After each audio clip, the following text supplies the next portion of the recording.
കർത്താവായ ഈശോയെ, ഞങ്ങളുടെ ജീവിതത്തിൻ്റെ ലക്ഷ്യവും അവസാനവും സ്വർഗരാജ്യമാണ് എന്ന് ഞങ്ങൾക്കറിയാം.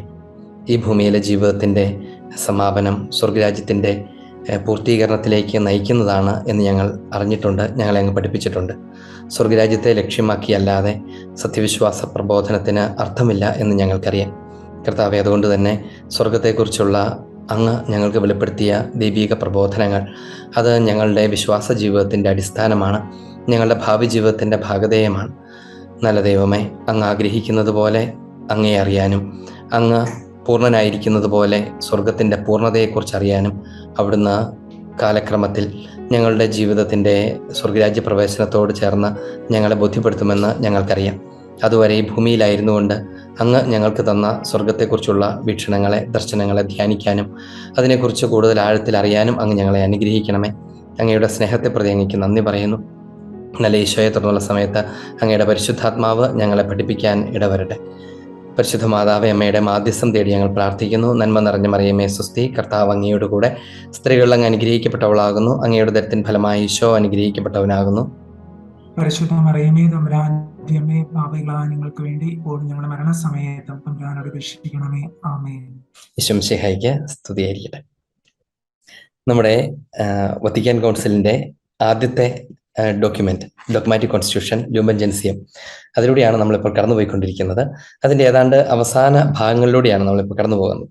അത് സമാപിക്കുന്നത് പരിശുദ്ധ സഭയുടെ നിത്യതയെക്കുറിച്ച്, അതിൻ്റെ പൂർത്തീകരണത്തെക്കുറിച്ച്, സ്വർഗരാജ്യത്തിൽ നടക്കുന്ന പൂർത്തീകരണത്തെക്കുറിച്ച്, അതിൻ്റെ യുഗാന്ത്യോന്മുഖതയെക്കുറിച്ചൊക്കെ സംസാരിച്ചുകൊണ്ടാണ് ഇതിൻ്റെ അവസാന ഭാഗങ്ങൾ പൂർത്തീകരിക്കുന്നത്. അത് കഴിഞ്ഞാൽ പിന്നെ പരിശുദ്ധ കന്യകാമറിയത്തെക്കുറിച്ചുള്ള പ്രബോധനങ്ങളാണ് പിന്നീടുള്ളത്.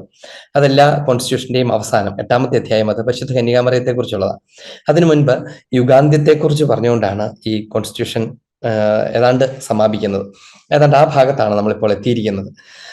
സ്വാഭാവികമായും അതുകൊണ്ട് തന്നെ ഏറ്റവും പ്രധാനപ്പെട്ട ഒരു മേഖലയാണ് ഇപ്പോൾ നമ്മൾ പഠിച്ചുകൊണ്ടിരിക്കുന്നത്. സ്വർഗം, നരകം, ശുദ്ധീകരണ സ്ഥലം, അങ്ങനെ സഭയ്ക്ക് എന്താണ് ഇനി സംഭവിക്കാനിരിക്കുന്നത്, സഭാംഗങ്ങൾക്ക് എന്താണ് ഭാവിയിൽ സംഭവിക്കാനിരിക്കുന്നത്, അതിനെക്കുറിച്ചാണ് നമ്മൾ കേൾക്കുന്നതും പഠിക്കുന്നതും ഒക്കെ. അതുകൊണ്ട് തന്നെ ഇന്ന് നമ്മൾ പഠിക്കേണ്ടത് സ്വർഗത്തെക്കുറിച്ചാണ്.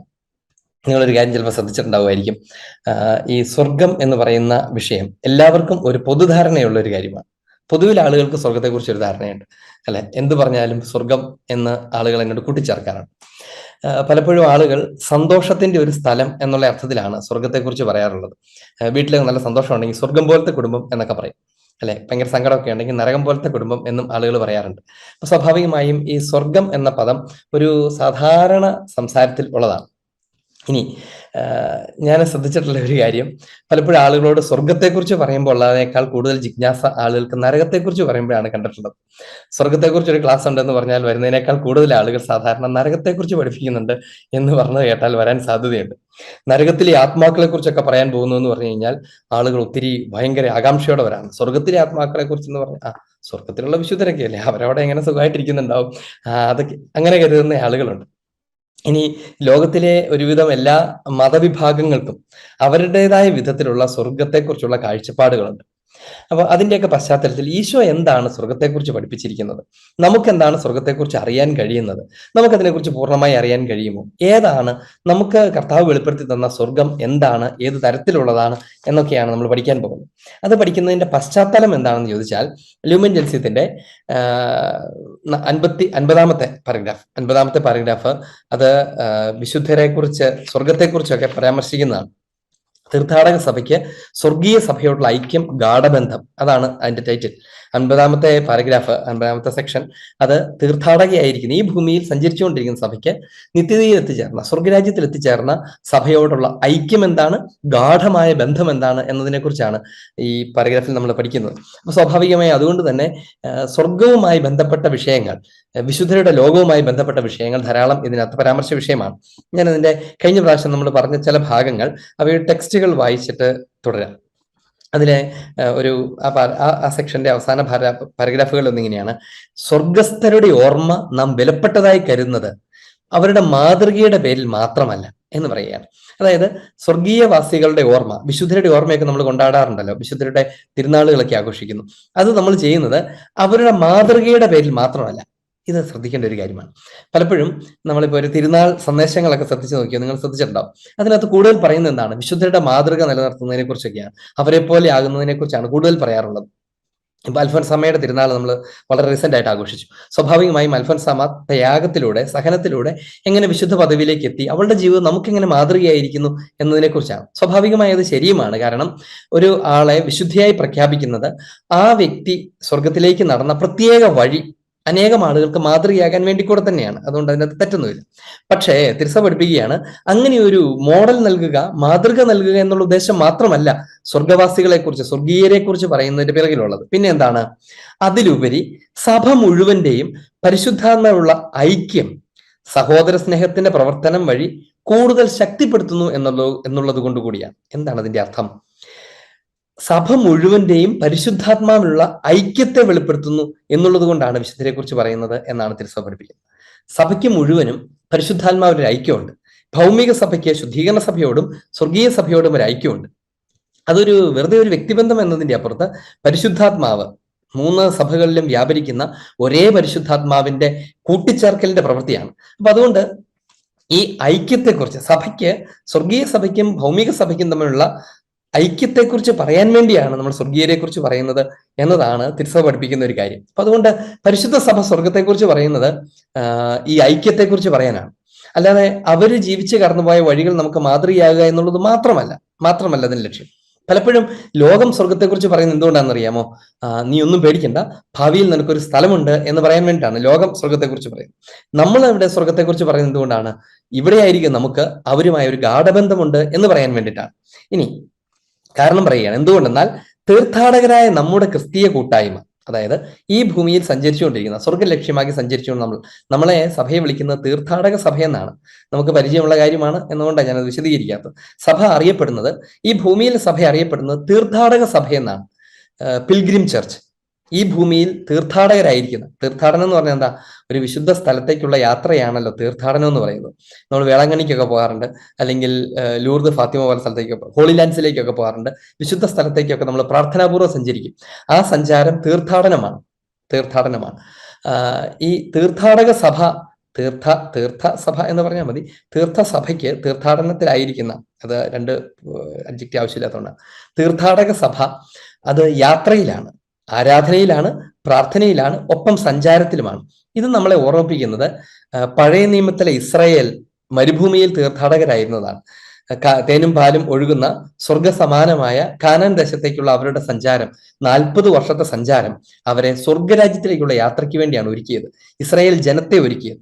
അപ്പൊ ആ സ്മരണയിലാണ് അവർ സ്വർഗത്തെക്കുറിച്ച് ചിന്തിച്ച് ധ്യാനിച്ച് ഒരുങ്ങിക്കൊണ്ടിരുന്നത്. എന്നിട്ട് ഈ തീർത്ഥാടക സഭ ഈ സ്വർഗരാജ്യത്തിലേക്ക് യാത്ര ചെയ്യുന്ന ഈ തീർത്ഥാടക സഭ, തീർത്ഥാടകരായ നമ്മുടെ ക്രിസ്തീയ കൂട്ടായ്മ മിശിഹായോട് നമ്മെ കൂടുതൽ അടുപ്പിക്കുന്നത് പോലെ വിശുദ്ധരോടുള്ള നമ്മുടെ സംസർഗം മിശിഹായോട് നമ്മെ അടുപ്പിക്കുന്നു. നമ്മൾ കഴിഞ്ഞ പ്രാവശ്യം CCCയിൽ നിന്ന് ഈ ഭാഗം വായിച്ചു കേട്ടതാണ്. യഥാർത്ഥത്തിൽ അത് ഈ വത്തിക്കാൻ കൗൺസിലിന്റെ ഡോക്യുമെന്റിൽ നിന്നാണ് CCC കോട്ട് ചെയ്യുന്നത്. അതുകൊണ്ടാണ് ഞാൻ ആ ഭാഗം വായിച്ചത്. കാരണം തീർത്ഥാടകരായ നമ്മുടെ കൂട്ടായ്മ മിശിഹായോട് നമ്മെ കൂടുതൽ അടുപ്പിക്കുന്നു. അതുപോലെ വിശുദ്ധരോട് നമ്മുടെ സംസർഗം മിശിഹായോട് നമ്മെ ഒന്നിപ്പിക്കുന്നു.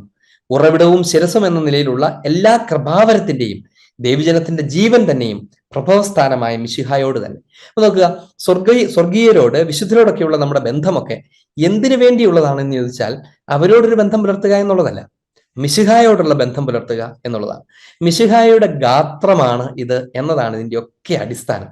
മിശിഹ ശിരസ്സായിരിക്കുന്ന, നമ്മൾ അവയവങ്ങളായിരിക്കുന്ന ഒരു ശരീരത്തിന്റെ ഭാഗമാണ് നമ്മൾ എന്ന് നമ്മളെ നിരന്തരം ആവർത്തിച്ച് പഠിപ്പിക്കാൻ വേണ്ടിയിട്ടാണ് തിരുസഭയെക്കുറിച്ച് തന്നെ പഠിപ്പിക്കുന്നത്. അപ്പൊ അതുകൊണ്ട് സ്വർഗത്തെക്കുറിച്ചുള്ള പ്രബോധനത്തിന് മറ്റൊരർത്ഥമില്ല. സ്വർഗത്തെക്കുറിച്ചുള്ള പ്രബോധനത്തിന് മിശിഹായുടെ ശരീരത്തിലെ അംഗമാണ് നീ എന്ന് പറയുക എന്നുള്ളതാണ് അതിന്റെ ഒന്നാമത്തെ ദൗത്യം. നീ ഈ ഭൂമിയിൽ മിശിഹായുടെ ശരീരത്തിന്റെ അവയവമാണ് എന്ന് പറഞ്ഞു തരിക എന്നുള്ളതാണ് അതിന്റെ ദൗത്യവും അർത്ഥവും. ഇനി തുടർന്ന് മറ്റൊരു കാര്യം നമ്മൾ വായിക്കുന്നതാണ്. എന്തുകൊണ്ടെന്നാൽ സ്വർഗീയരോട് നാം പ്രദർശിപ്പിക്കുന്ന എല്ലാ യഥാർത്ഥ സ്നേഹപ്രകടനങ്ങളും, സ്വർഗവാസികളോട് നമ്മൾ കാണിക്കുന്ന സ്നേഹപ്രകടനങ്ങളെല്ലാം സ്വഭാവത്താൽ തന്നെ, ബൈ ഇറ്റ്സ് വെരി നേച്ചർ, സ്വഭാവത്താൽ തന്നെ മിശിഹായെ ലക്ഷ്യം വെക്കുകയും സകല വിശുദ്ധരുടെയും മകുടമായ മിശിഹായിലും അവൻ വഴി തന്റെ വിശുദ്ധരിൽ വിസ്മയനീയനായവനും അവരിൽ മഹത്വപ്പെടുന്നവനുമായ ദൈവത്തിലും ചെന്ന് ചേരും. ഇത് നമ്മൾ വളരെ ആഴത്തിൽ അറിയേണ്ട ഒരു കാര്യമാണ്. സ്വർഗവാസികളെ കുറിച്ച് നമ്മൾ പഠിക്കുകയും അവരെ ഓർക്കുകയും അവരോട് ചേർന്ന് ദൈവത്തെ സ്തുതിക്കുകയൊക്കെ ചെയ്യുന്ന അവരുടെ തിരുനാളുകളൊക്കെ ആഘോഷിക്കുമ്പം ഈ പ്രൊട്ടസ്റ്റന്റ് ഗ്രൂപ്പുകളൊക്കെ നമ്മളോട് ചോദിക്കുന്ന, സ്ഥിരമായി കേൾക്കുന്ന ഒരു ചോദ്യം ഇതാണ്: നിങ്ങൾ ദൈവത്തെ മാത്രമേ ആരാധിക്കാവൂ എന്ന് പറഞ്ഞിട്ട് നിങ്ങൾ ഈ വിശുദ്ധരുടെ രൂപവും ചുമന്നുകൊണ്ട് നടക്കുന്നു, അവരെക്കുറിച്ച് പറയുന്നു, ഏക മധ്യസ്ഥൻ ദൈവം മാത്രമാണ്, നിങ്ങൾ എന്തിനാണ് വിശുദ്ധരെയൊക്കെ ചുമന്നത്, നമുക്ക് ദൈവം ഉണ്ടല്ലോ, പിന്നെ ഈ മനുഷ്യരൊക്കെ എന്തിനാണ് എന്ന് അനേകം ആളുകൾ ചോദിക്കുന്നത് നമ്മൾ കേട്ടിട്ടുണ്ട്. ഒരുപക്ഷെ ഞാൻ വിചാരിക്കുന്നു നമ്മുടെ കത്തോലിക്ക വിശ്വാസത്തിൽ നിന്ന് പ്രൊട്ടസ്റ്റന്റുകാര് അനേകം ആളുകളെ കൊണ്ടുപോയിട്ടുള്ളത്, ഒരു വലിയ ശതമാനം ആളുകളെ കൊണ്ടുപോയിട്ടുള്ളത് ഈ ഒരു കാര്യം പറഞ്ഞിട്ടാണ്. എന്തിനാണ് ഇവരുടെ പുറകെ പോകുന്നത്?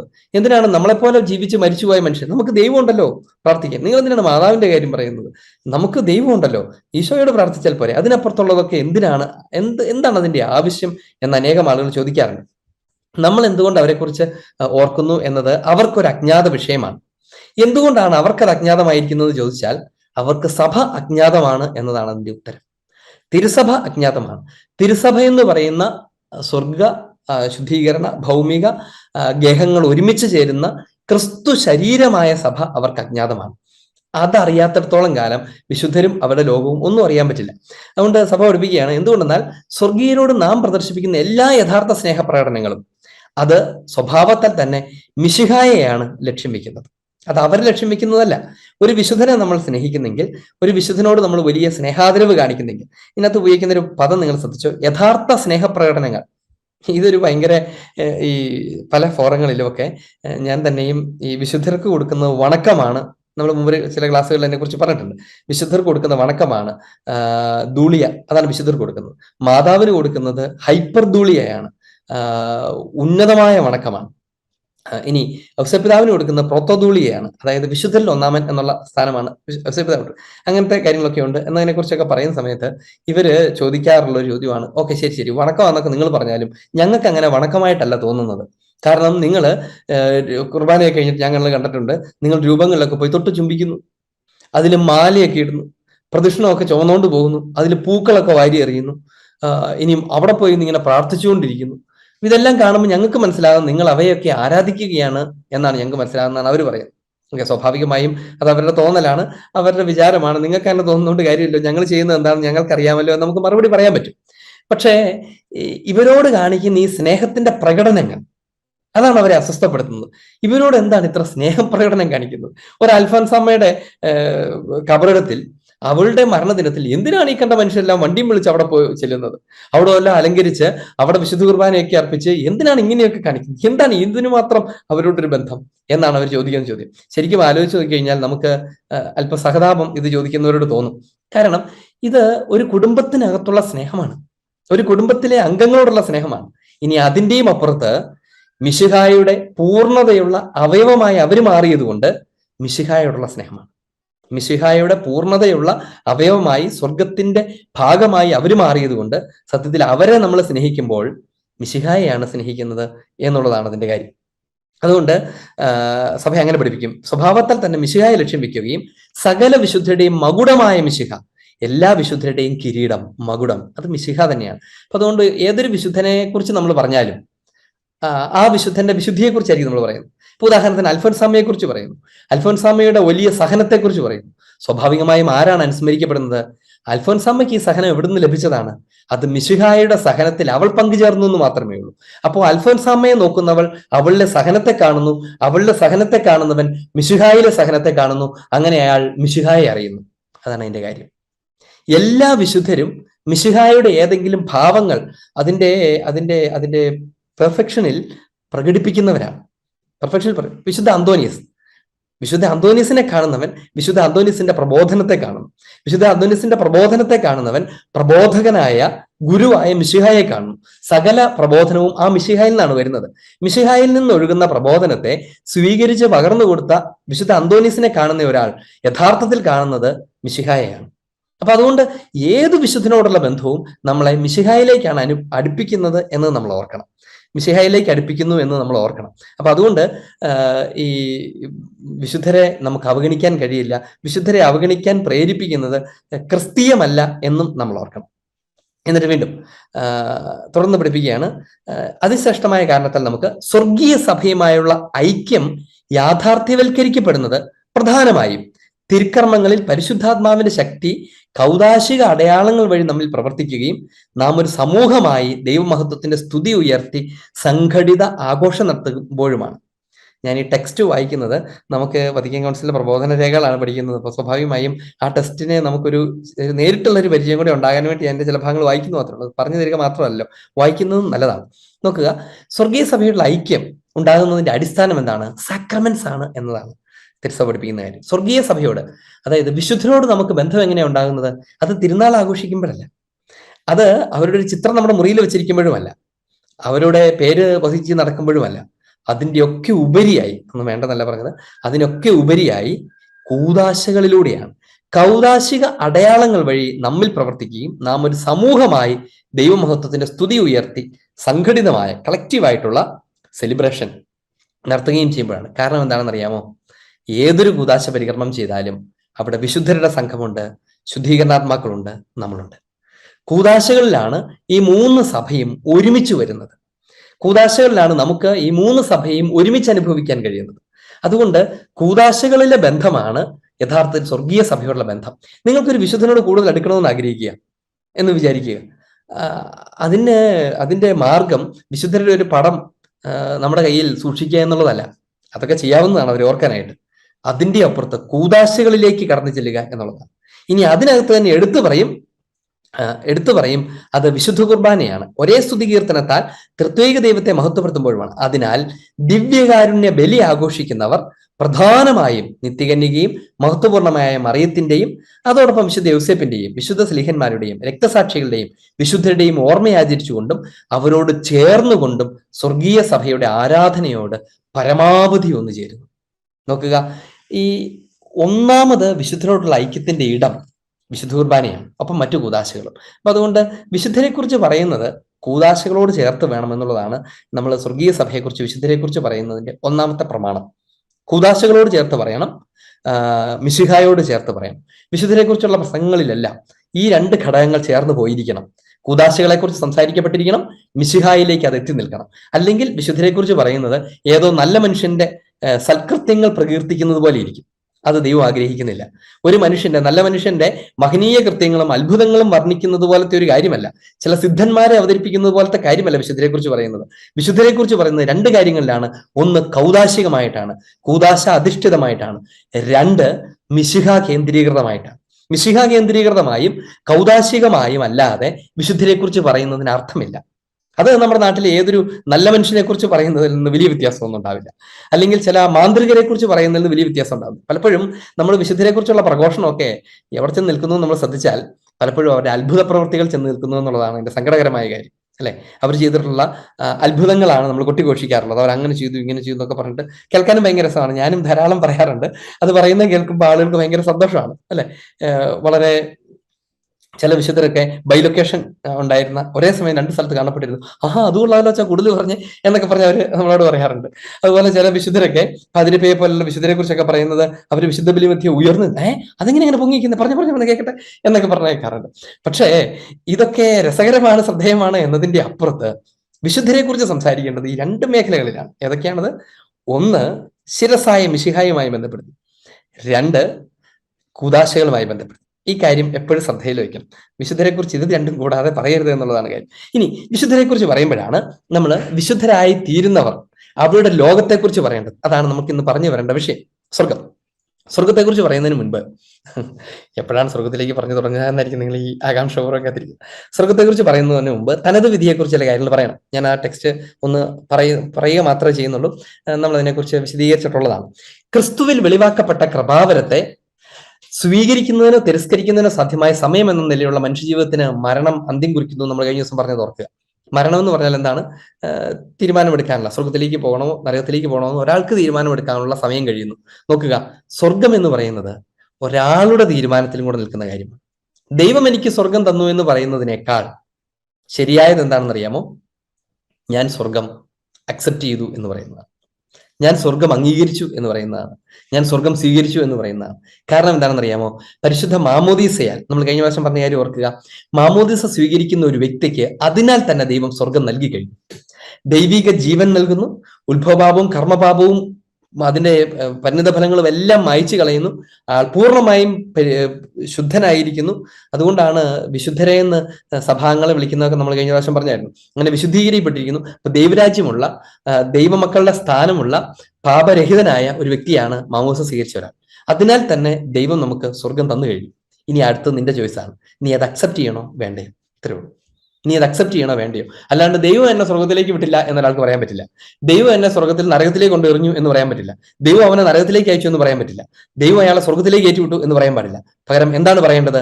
ദൈവം ഓൾറെഡി നൽകി കഴിഞ്ഞ സ്വർഗത്തെ അവൻ സ്വീകരിച്ചോ തിരസ്കരിച്ചോ? അത്രേ ഉള്ളൂ. ദൈവം ഓൾറെഡി നൽകി കഴിഞ്ഞ സ്വർഗത്തെ അയാൾ സ്വീകരിച്ചോ അതോ തിരസ്കരിച്ചോ? അത്രേ ഉള്ളൂ ഇതിനകത്ത് കാര്യം. അതാണ് ഇതിന്റെ അൾട്ടിമേറ്റ് ആയിട്ടുള്ള ചോദ്യം. പലപ്പോഴും നമ്മൾ തിരിച്ചു പറയുമ്പോൾ ദൈവം അവനെ നരകത്തിലേക്ക് എറിഞ്ഞു എന്ന് പറയുമ്പോൾ നമ്മൾ പറയുന്നത് എന്താണ്? ദൈവം എന്നാലും എന്നെ ക്രൂരത കാണിച്ചത്, സ്വന്തം മക്കളെ നരകത്തിലേക്ക് എറിയാൻ മാത്രം ദൈവം എന്താണ് അങ്ങനെ ചെയ്തത് എന്നൊക്കെ നമുക്ക് തോന്നാൻ സാധ്യതയുണ്ട്.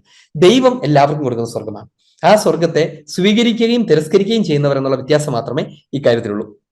ഇനി തുടർന്ന് ഇങ്ങനെ പഠിപ്പിക്കുകയാണ്, ഈശോയുടെ ദ്വിതീക ആഗമന വേളയിൽ, അതായത് സെക്കൻഡ് കമ്മിങ്ങിൽ അവിടുന്നുമായുള്ള അന്തിമ സമാഗമനത്തിന്റെ പശ്ചാത്തലത്തിലാണ് വിധിയെക്കുറിച്ച് പുതിയ നിയമം പഠിപ്പിക്കുന്നത്. എന്നാൽ ഓരോ വ്യക്തിയും മരണം കഴിഞ്ഞ് ഉടനെ തന്നെ തന്റെ പ്രവൃത്തികൾക്കും വിശ്വാസത്തിനും അനുസൃതമായി പ്രതിഫലം സ്വീകരിക്കുന്നു എന്ന് വിശുദ്ധ ഗ്രന്ഥം ഉറപ്പിച്ചു നമ്മൾ പറഞ്ഞു. അതിന് ലാസറിന്റെ ഉപമയെക്കുറിച്ച് നമ്മൾ പറഞ്ഞു. ലാസറിന്റെ ഉപമ കുറിച്ച് നമ്മൾ പറഞ്ഞായിരുന്നു കഴിഞ്ഞ പ്രാവശ്യം. നല്ല കള്ളനോട് പറഞ്ഞ വാക്കുകളെ കുറിച്ച് പറഞ്ഞായിരുന്നു. പുതിയ നിയമത്തിലെ മറ്റ് പല ഭാഗങ്ങൾ നമുക്ക് ചിലത് വായിക്കണമെങ്കിൽ വായിക്കാമായിരുന്നു. ലൂക്കായുടെ സുവിശേഷം 16:22 തുടർന്ന് കുറെ ഭാഗങ്ങളിൽ ആത്മാവിന്റെ ഭാഗധേയത്തെ പറ്റി പറയുന്നുണ്ട്. ഇനി അതിനെക്കുറിച്ച് പറയേണ്ട പ്രധാനപ്പെട്ട ഒരു കാര്യം എന്താണെന്നറിയാമോ? CCC പഠിപ്പിക്കുന്നതാണ്. ഓരോരുത്തർക്കും വ്യത്യസ്തമായിരിക്കാവുന്ന അന്തിമ ഭാഗധേയത്തെ പറ്റി പറയുന്നുണ്ട് എന്നുള്ളതാണ്. ഓരോരുത്തർക്കും വ്യത്യസ്തമായിരിക്കാവുന്ന അന്തിമ ഭാഗധേയത്തെ കുറിച്ച് പറയുന്നുണ്ട് എന്നുള്ളതാണ്. വിശുദ്ധ ഗ്രന്ഥത്തിലെ ഏതാനും ടെക്സ്റ്റുകൾ നമുക്കൊന്ന് പെട്ടെന്ന് വായിച്ചു പോകാം. വിശുദ്ധ ഗ്രന്ഥം കയ്യിലുള്ളവർക്ക് അതെടുക്കാം. ചില ടെക്സ്റ്റുകൾ മാത്രം, ചില റെഫറൻസ് ടെക്സ്റ്റുകൾ മാത്രമാണ്. ലൂക്കായുടെ സുവിശേഷം 16:22. അത് കഴിഞ്ഞാൽ 23-43 വായിക്കാം. ആ ദരിദ്രൻ മരിച്ചു. ദൈവദൂതന്മാർ അവനെ അബ്രാഹത്തിന്റെ മടിയിലേക്ക് സമർപ്പിച്ചു. ആ ധനികനും മരിച്ച് അടയ്ക്കപ്പെട്ടു. ആ ധനികനും മരിച്ച് അടക്കപ്പെട്ടു. അവൻ എവിടെയായിരുന്നു? അവൻ സ്വാഭാവികമായും നരകത്തിന്റെ അഗ്നിയിലായിരുന്നു എന്നാണ്. എന്ന് പറഞ്ഞാൽ ഓരോരുത്തർക്കും വ്യത്യസ്തമായിരിക്കാവുന്ന അന്തിമ ഭാഗധേയത്തെ കുറിച്ച്. എല്ലാവരും ഒരുപോലെ സ്വർഗത്തിലായിരിക്കില്ല, എല്ലാവരും നരകത്തിലായിരിക്കില്ല എന്നതാണ്. ഇത് വളരെ പ്രധാനപ്പെട്ട സ്വർഗത്തെക്കുറിച്ചുള്ള ഒരു പരാമർശമാണ്. സ്വർഗത്തെക്കുറിച്ചുള്ള വളരെ പ്രധാനപ്പെട്ട ഒരു പരാമർശമാണ്. എന്താണെന്നറിയാമോ? വലിയൊരു ശതമാനം ആളുകളും ഇന്നത്തെ കാലത്ത് വളരെ പ്ലെയിനായി യൂണിവേഴ്സൽ സാൽവേഷനെ കുറിച്ച് സംസാരിച്ചുകൊണ്ടിരിക്കുക. യൂണിവേഴ്സൽ സാൽവേഷൻ എന്ന് പറഞ്ഞാൽ എല്ലാവർക്കുമായി മിശിഹ രക്ഷ കൊടുത്തതിനെ കുറിച്ചല്ല. എങ്ങനെ ജീവിച്ചാലും ശരി ഈ ഭൂമിയിലുള്ളവരെല്ലാവരും രക്ഷപ്രാപിക്കും. ഇങ്ങനെ പഠിപ്പിക്കുന്ന ആളുകൾ ധാരാളമുണ്ട്. അത് ആളുകളെ പ്രീതിപ്പെടുത്താൻ വേണ്ടിയുള്ള ഒരു പ്രബോധനമാണ്. അതിന് അവർ പറയുന്ന ചില കാരണങ്ങളുണ്ട്. കാരണം നമ്പർ 1, ദൈവം എത്രമാത്രം കരുണാമയനാണ് അല്ലെ? മനുഷ്യന് വേണ്ടി സ്വന്തം ജീവൻ ബലിയായി അർപ്പിച്ച ദൈവം. ആ ദൈവത്തിന് ഈ പാവ സൃഷ്ടികളായ ഉറുമ്പിനെ പോലത്തെ, ദൈവത്തിന്റെ വലിയ പ്രപഞ്ചത്തിൽ ഒരു ഉറുമ്പിന്റെ പോലും ഇല്ലാത്ത ഈ പാവം കുഞ്ഞു മനുഷ്യര് ഇതുങ്ങൾ ഇവിടെ ത്യാഗവും സഹിച്ച് കഷ്ടപ്പെട്ട് പണിയെടുത്ത് വേദനയും സഹിച്ച് ഇവിടെ ജീവിച്ച അവസാനം അതുങ്ങൾ എന്നേലും ഒരു സന്തോഷത്തിന് ഇരിച്ച് കള്ളു കുടിക്കുകയോ എന്നെ തിന്മയൊക്കെ ചെയ്യുമെന്ന് വിചാരിച്ചിട്ട് അതുങ്ങളെയൊക്കെ വലിച്ചെറിയാൻ മാത്രം ദൈവം അത്ര ചെറുതാണോ? ദൈവത്തിന്റെ ഇത്രയും വലിയ കാരുണ്യം അവനെ രക്ഷിക്കില്ലേ എന്നാണ് അവരുടെ ന്യായം നമ്പർ 1. അവരുടെ ന്യായം നമ്പർ 2 ഇതാണ്: സകല മനുഷ്യർക്കും വേണ്ടി ഇത്രമാത്രം ബലികൾ അർപ്പിക്കപ്പെട്ടിരിക്കുന്നു, വിശുദ്ധ കുർബാനകൾ അർപ്പിക്കപ്പെട്ടിരിക്കുന്നു. ഇത്രയും ബലികളൊക്കെ അർപ്പിക്കപ്പെട്ടിട്ടും ഈ മനുഷ്യരൊക്കെ രക്ഷപ്പെടാണ്ടിരിക്കൂ. അപ്പൊ പിന്നെ എന്തിനാണ് നമ്മൾ ഈ ബലിയൊക്കെ അർപ്പിക്കുന്നത്? അതുപോലെ തന്നെ മരിച്ചവർക്ക് വേണ്ടി സഭ തന്നെ എന്തോരം പ്രാർത്ഥിക്കുന്നു, എന്നിട്ടോ അപ്പൊ പിന്നെ അവര് രക്ഷപ്പെടാതിരിക്കൂ. ഇനി ഇതിന്റെ ഒക്കെ അപ്പുറത്ത് മിശിഹ തന്നെയും ഏക ബലി ഈ നമുക്കെല്ലാവർക്കും വേണ്ടി അർപ്പിച്ചു കഴിഞ്ഞു. നമ്മളൊക്കെ കർത്താവിന്റെ കുരിശുമരണത്താൽ രക്ഷിക്കപ്പെട്ടവരായി തീർന്നു. അങ്ങനെയാണെങ്കിൽ അങ്ങനെയുള്ള നാം എങ്ങനെയാണ് പിന്നെ നരകത്തിൽ പോവുക? ഇനി ദൈവത്തിന്, മനസാക്ഷിയുള്ള ദൈവത്തിന് എങ്ങനെയാണ് നമ്മളെ നരകത്തിലേക്ക് എറിയാൻ പറ്റുക എന്നുള്ളതാണ് ഇവരുടെ ചോദ്യങ്ങളൊക്കെ. പക്ഷേ നമ്മൾ ഓർക്കേണ്ട ഒരു കാര്യം, നമ്മൾ മുമ്പും പറഞ്ഞിട്ടുണ്ട്, മരണത്തിന്റെ സമയം വരെ നമ്മൾ ഈ പറഞ്ഞതൊക്കെ ശരിയാണ്. ദൈവത്തെക്കുറിച്ച് കാരുണ്യവാനാണ്, സ്നേഹസമ്പന്നാണ്, എല്ലാമാണ്. പക്ഷേ മരണത്തിന്റെ സെക്കൻഡ് മുതൽ അതേ ദൈവം കാരുണ്യമുള്ള വിധിയാളനാണ് എന്ന് പറഞ്ഞാൽ അയാൾ തീരുമാനിച്ച തീരുമാനത്തെ അംഗീകരിക്കുന്ന വിധിയാളനാണ് ദൈവം. നിന്റെ ജീവിതത്തിൽ നീ സ്വർഗത്തെ തിരസ്കരിക്കാൻ തീരുമാനിച്ചാൽ കാരുണ്യത്തോടെ നിന്റെ തീരുമാനത്തെ അംഗീകരിക്കുന്നവനാണ് ദൈവം. നീ ഉറച്ച തീരുമാനത്തോടെ എനിക്ക് സ്വർഗത്തിൽ പോകണ്ട എന്ന് തീരുമാനിച്ചിട്ട് സഭയും തള്ളിക്കളഞ്ഞ് എനിക്ക് ഈ വക സ്വർഗമൊന്നും വേണ്ട എന്ന് പറഞ്ഞിട്ട് പോകുന്ന ആളുകളുണ്ട്. അങ്ങനെ മരിച്ചു പോകുന്ന ഒരാളോട് കാരുണ്യത്തോടെ നിന്റെ തീരുമാനത്തെ ഞാൻ അംഗീകരിക്കുന്നു എന്ന് പറയുന്നവനാണ് ദൈവം. ഇനി ജീവിതം മുഴുവനും കർത്താവിന് വേണ്ടി ആത്മാർപ്പണം നടത്തി പൂർണ്ണമായ ജീവിതത്തിലൂടെ കടന്നുപോയി, ചിലപ്പോൾ രക്തസാക്ഷിത്വം വരിച്ച് കടന്നു പോകുന്ന ഒരു മനുഷ്യൻ കർത്താവെ അങ്ങയുടെ സ്വർഗത്തിലേക്ക് എന്നെ സ്വീകരിക്കണമെന്ന് നിലവിളിക്കുന്ന ഒരാളോട് കർത്താവ് പറയുന്നതാണ്, നിന്റെ ആഗ്രഹം ഞാൻ അംഗീകരിക്കുന്നു എന്നാണ്. അവന്റെ ഹിതത്തിലൂടെയും അവന്റെ പെരുമാറ്റത്തിലൂടെയും അവൻ പ്രകടിപ്പിക്കുന്ന അവന്റെ ഹിതം. അതായത് എനിക്ക് സ്വർഗത്തിൽ പോകേണ്ട ആഗ്രഹമുണ്ടെന്ന് മാത്രമല്ല, ആ ആഗ്രഹം പ്രകടിപ്പിക്കുന്നത് എങ്ങനെയാണ്? നന്മ ചെയ്യുന്നതിലൂടെയൊക്കെയാണ്. അത് പ്രകടിപ്പിക്കുകയും കൂടെ ചെയ്യുമ്പോൾ ദൈവം അത് അംഗീകരിക്കുക മാത്രമാണ് ചെയ്യുന്നത്. സത്യത്തിൽ ദൈവത്തിന്റെ വിധി എന്ന് പറയുന്നത്, സ്വർഗത്തിലേക്കും നരകത്തിലേക്കും അയക്കുന്ന വിധി എന്ന് പറയുന്നത്, ദൈവം നിന്റെ തീരുമാനത്തെ അംഗീകരിക്കുകയാണ് എന്നുള്ളതാണ് അതിന്റെ ഏറ്റവും ലളിതമായ പ്രായോഗികമായ ഗൗരവമാർന്ന റിയാലിറ്റി. അതുകൊണ്ട് ദൈവം ഒരാളെ പിടിച്ച് നരകത്തിലേക്ക് അയച്ചു എന്നല്ല പറയേണ്ടത്. നിന്റെ തീരുമാനത്തെ, നിന്റെ ജീവിതം കൊണ്ടും നിന്റെ വാക്കുകൾ കൊണ്ടും നിന്റെ ഹൃദയം കൊണ്ടും നീ എടുത്ത തീരുമാനത്തെ ദൈവം അക്സെപ്റ്റ് ചെയ്യുന്ന സമയമാണ് അന്തിമവിധി. അത്രയേ ഉള്ളൂ. നീ എടുത്ത തീരുമാനത്തെ ദൈവം അക്സെപ്റ്റ് ചെയ്യുന്ന സമയമാണ്. കൂടുതൽ വിശദീകരണം നമ്മൾ ചോദ്യോത്തരവേളകളിൽ പറയാം. നീ എടുത്ത തീരുമാനത്തെ, അത്രേ ഉള്ളൂ. ദൈവം ആദ്യമേ സ്വർഗം നമുക്ക് തന്നുകൊണ്ട് നമ്മൾ ഭൂമിയിലേക്ക് ജീവിക്കാൻ അയക്കുന്നു.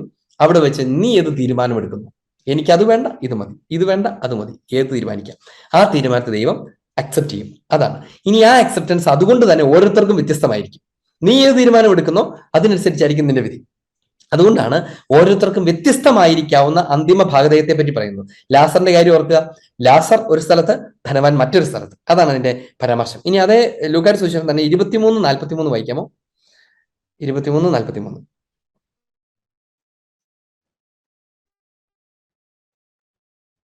യേശു അവനോട് അരുളി ചെയ്തു, സത്യമായി ഞാൻ നിന്നോട് പറയുന്നു, നീ ഇന്ന് എന്നോടുകൂടെ പർദീസയിലായിരിക്കും. നീ ഇന്ന് എന്നോടുകൂടെ പർദീസ. ഇനി മത്തായി 16:26 വായിക്കുന്നത്. നീ ഇന്ന് എന്നോടുകൂടെ പർദീസയിലായിരിക്കും. നോക്കുക, ഈശോ പറയുകയാണ് നീ ഇന്ന് എന്നോടുകൂടെ പർദീസയിലായിരിക്കും. അവിടെ സംഭവിക്കുന്നതിനെന്ന് ആലോചിച്ച് നോക്കിയേ. ഈ നല്ല കള്ളൻ പറയുകയാണ്, കർത്താവെ നീ അവിടെ ആയിരിക്കുമ്പോൾ എന്നെയും ഓർക്കണമേ, ഞാൻ ഇതുവരെ തെറ്റൊക്കെ ചെയ്തു, പക്ഷെ എനിക്ക് അങ്ങയുടെ കൂടെ ആയിരിക്കണം എന്ന അവന്റെ തീരുമാനം, അവന്റെ ഹിതത്തെ ദൈവം അക്സെപ്റ്റ് ചെയ്യുക. ഓക്കെ, നിന്റെ ആഗ്രഹം അതാണെങ്കിൽ അങ്ങനെ എന്നാണ് മിശിഹ പറയുന്നത്. നമ്മൾ ഓർക്കുക, സ്വർഗത്തെക്കുറിച്ചും നരകത്തെക്കുറിച്ചുമുള്ള നമ്മുടെ ധാരണ വളരെ ഗൗരവമായി നമ്മൾ തിരുത്തേണ്ടതുണ്ട്. ദൈവം നമ്മളിങ്ങനെ ജീവിച്ചു പോകുന്നു, എന്താവും എന്ന് അറിയാൻ പാടില്ല. അവസാനം ദൈവം ഏതിനകത്തേക്കാണോ എന്നെ പിടിച്ചിടുക, ഒരു പിടിയില്ല, തമ്പുരാനെ അങ്ങോട്ട് വലിച്ചെറിയാതിരുന്നാൽ മതിയായിരുന്നു എന്നൊക്കെ നമ്മൾ ഓർത്ത് പോകേണ്ട കാര്യമില്ല. It's their choice. നമ്മുടെ വാക്കുകൊണ്ടും നമ്മുടെ പ്രവൃത്തി കൊണ്ടും നമ്മൾ കർത്താവിന് കൊടുക്കുന്ന ചോയ്സാണ്, കർത്താവെ എനിക്കിത്. ആ നല്ല കള്ളന്റെ കാര്യം ഓർത്ത് നോക്കിയാൽ വളരെ വ്യക്തമാണ്. നല്ല കള്ളൻ അങ്ങനെയൊക്കെ ജീവിച്ചു, പക്ഷെ അവന്റെ അവസാനത്തിൽ അവൻ കർത്താവിനോട് പറയുന്നത് എന്താണ്? കർത്താവെ എനിക്ക് അങ്ങയുടെ കൂടെ സ്വർഗത്തിലായിരിക്കണം, നീ പർദീസയിലായിരിക്കുമ്പോൾ എന്നെ ഓർക്കണം, കാരണം എനിക്കും അവിടെ വരണമെന്ന് ആഗ്രഹമുണ്ട്, എന്റെ ജീവിതത്തിൽ പോരായ്മകളുണ്ടായി, നീ അത് ക്ഷമിക്കണം. ഇതാണ് അവന്റെ തീരുമാനം. ആ തീരുമാനമാണ് അവൻ കർത്താവിന് മുൻപിൽ വെക്കുന്നത്. ഈശോ എന്താ ചെയ്യുന്നത്? ഈശോ അതിന് മുമ്പ് വേറെ ചോദ്യം ചോദിക്കില്ല, നീ പിന്നെ എന്താ കാണിച്ചുകൊണ്ടൊക്കെ വരുന്നില്ല.